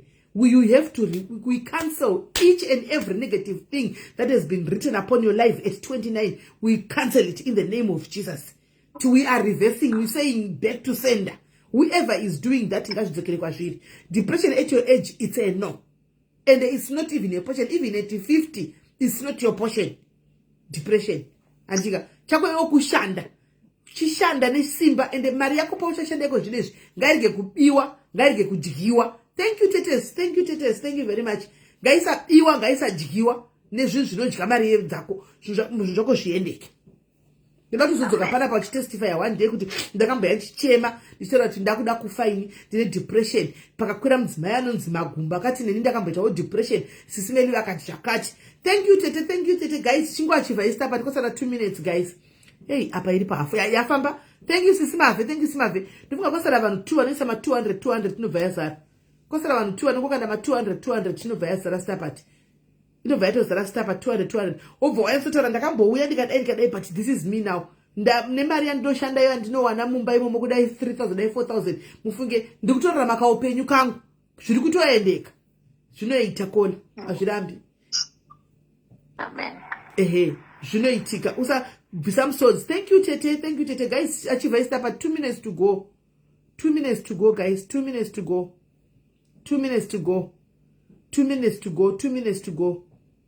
2 minutes to go guys. 2 minutes to go. 2 wananongokanda ma guys. Zvayakusara ni 1 minute. Guys chingwa chiva ewo stapati guys. Thank you. Kwasara diki. Tiki. Thank you Sisimave. Thank you Sisimave guys. Thank 200. Thank you Sylvia. Stapati achieved. Thank you guys. Thank you very much guys. Love you guys. Thank you very much.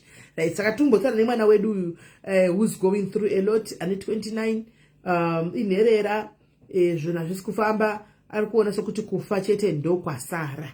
Saka isusu tazviramba tikati hakuna kufa nedepression yari kuti anayo tati uda kuti ugozoenda kwadokta but aiwa uchaenda hako asi iwewo unokwanisa kuzviramba. Anzi Mwari handichavatembi handichavatrust because ndanamata nguva yareba havasi kundinzwa. Tikati ngaiwa ngatimbochinja gopost timboona timbotanga nekuti kamari kaona ipo baba kamari kako kandichakupake pizza kako ndati unoita sei unoita sei. Hello Kola. Hello Sis Mary. Ndati unoita sei. But I'll be fine. Ndati mangwana kamari kaushanda unodya pizza unoita sei chekutanga. Tanga can't remember. Hauna kuteerera ndikuzviona kuti hausi kuteerera. Haukuteerera. Ndati kana unotobvisa 10%. Every cent rinopinda raunopiwa rinopinda maoko mako. Beat ekubasa beat yawashanda bvisa 10%. Handika just go and give it to a need. Inde unopa waona chino chiziva mhuri inotambura iri mudhuze mako. Just go and say tenga ichingwa.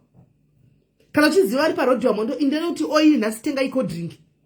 Handona iyo yanchati visa 10% yandichatokupa iyo visa 10%. Usaishandise yese. Visa 10% ndanosidha somewhere. Paunosidha challenge God kuti iyi ndeye utano hwangu. Iyi ndeye kuti zvinhu zvandinoita zvibatike. Ugozodzoka wotiudza pana kuti zviri kuramba ire. Hakuna mira panzvimbo chete. Saka unondibata mangwana ndika mangwana makuseni remind me ndogona kuwandiwa ngakangano.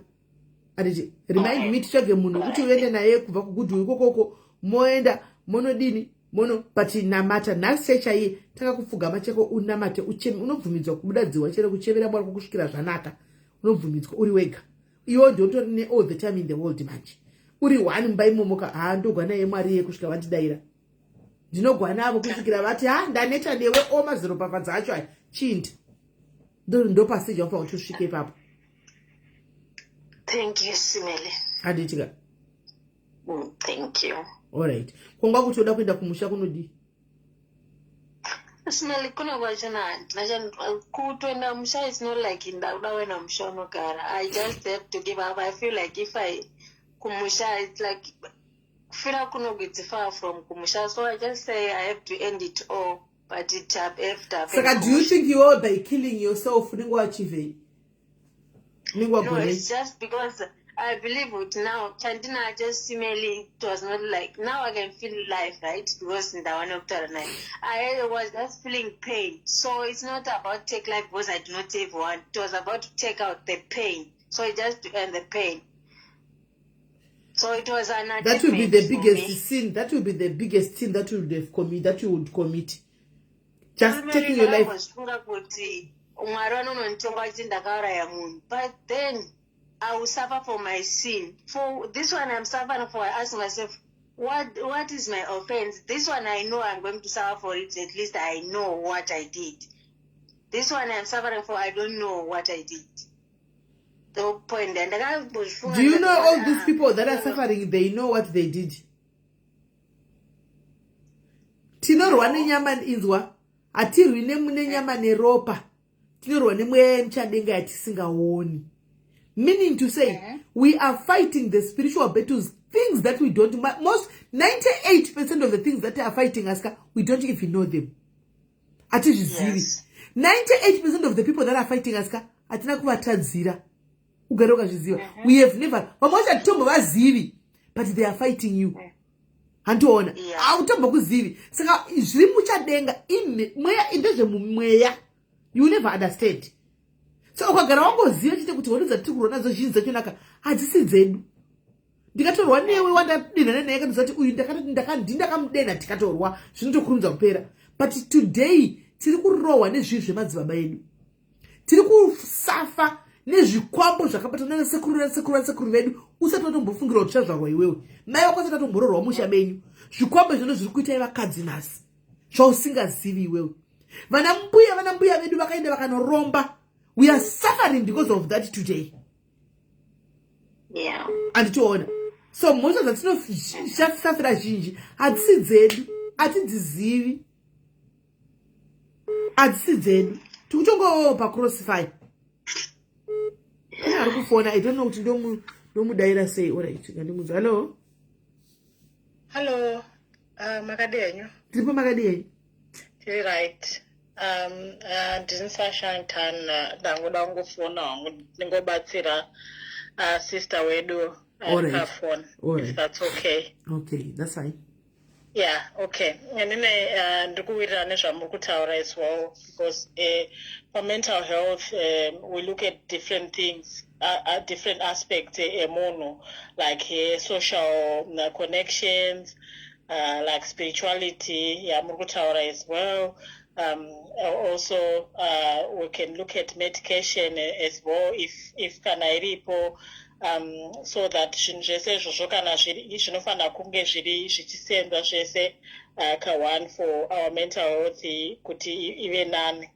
So from what she was saying about depression, and also there's some trauma again, dissociate, like depersonalize, I don't know, kungasiri and things like that, because inenge tori brain yake iri try to cope with everything zvaitika, so inobloka zvimwe zvinhu zvanga zvichitaurwa futi naanti vamboya kuti inokublokera zvimwe zvinhu, so that it will be too much to process, so it will block zvinhu zvese izvozvo. So ndada ngotaura ndanga achitaura futi kuti sometimes kusarara as well kunoita kuti our mental health isave right, kusadya zviri right as well. So we look at zvinhu zvese zvakafanana like Maslow hierarchy of needs, kuti izvo do we have shelter, do we have food, what are our connections, the social aspect of things. So zvinhu zvese kana pane zvimwe zviri missing, it will affect our mental health, because it will be yearning for things zvinoita kuti our mental health ive right. So all those things zvamukutaura, so kuconnecta nevamwe. And sometimes it's not about to share to go through. It's more about just being with other people. Because if you are working with 4 walls, your brain in it unhelpful thinking. You are trying to think just black or white. Cannot say, is it my fault? So kana pasina any other explanation, zvinhu izvozvo zvinoramba zviri in your brain, that's when we were like, because there's nothing, because there's no other explanation. It's like thinking black or white, wrong or right, yes or no. There's no in between, maybe or whatever. So the maybe ndo inoya nemwe munhu tomotokataura kuti sho answer ndizero mumwe munoti ndi1 then ungati ndi1 here handiti makutoita conversation zvakukudistract us again from this continuous thinking noita kuti uite masuicidal thoughts. So for kutanga that's good to connect to spirituality, connect to kune vamwe vanhu and things like that. That way we break that cycle yanayo ngoti why nini, why ndega or whatever. That way to start healing as well, like unhelpful thinking, yeku personalize zvinhu and also picking zvinhu, like papa nezvinhu zvese zviri kuitika zvake zviri mu life make. It's not always zvinhu zviri negative, but sometimes we always pick zvinhu zviri negative and miss out even the small things that are positive in our lives. And it's a good thing that she came on a platform. That's a strength, not only you, so she can. It's good that she will start building upon that little strength yanayo iyoyo kusvika yakura, because zvinoitika ndezvokuti aini zvakandoomera kana kuti zvakaita sei, you are forgetting zvimwe zvinhu zvaunazvo in the end as well, and you're looking at the negative things zvinenge zvichiitika. So those things can help, and thank you for creating this platform. Ekuti vanhu vanoyachitsika that help they need, because mental health is real, and then mental health can come in different ways. It can come from even my finances. It can come from physical health. Can be linked to our mental health. Can come from trauma or lots of things. Genetica, housing, Maslow, hierarchy of needs that took to shelter that can impact on your mental health. So thank you for creating that platform. I could help in that, because those are data all the time. So I felt like I needed to just give contribution. Thank you. Thank you very much, my sister. God bless you. Thank you very much. Right. Mwanangu, I hope you are listening. I hope wazvinzwa zvazviri kuti zvataurwa namama. I hope wazvinzwa nditi chega itikusiyei muvate. We'll talk tomorrow. Dzatove 1 kwamuri. I think it's 1. Ndopaona kuti vakaremerwa 1 tiri 280 na 1 am. Unozoona kuti vanhu vane zvakawanda zvavanenge vachitakura, ende vazhinji vamwe varipo ave kune dzimwe nyika, but vamwe varipo vekuAfrica vakawanda vanoti kuona apa. Anomaona. So right guys, mwanangu titaura mangwana ndifungidze makuseni 10-11 andika dzekunoku muri 1 hour ahead, 10 dzekunoku 11 dzekoko andika, so that ndicheke. All right, bless you. Orara zvakanaka, tidi kunzwa kuti warara uchichema rabo. All right. Good night. Good night. Right guys, it has been nice being here together guys. Hey, nyaya yakaoma. Yakaoma. Kune abva notumira aitozokontinya mangwana guys. Let's continue tomorrow. Let's continue tomorrow guys. Kola aisa nyaya yake kuseruku kuine mapiritsi. Ndikukuona. Let's continue tomorrow. Hausiwe wega pana uyu futi. Zvinhu zvacho. Right. Let's continue tomorrow. Tokontinue tomorrow antika guys. Muve neusiku wakanaka. Mwari wakuitire zvakanaka guys. All the star senders, God bless you. 6,010. All the star senders, thank you guys. May God bless you. Tosangana zvakare mangwana pano tichibatsirana zvedu nokudzidzisana nditika. God bless you.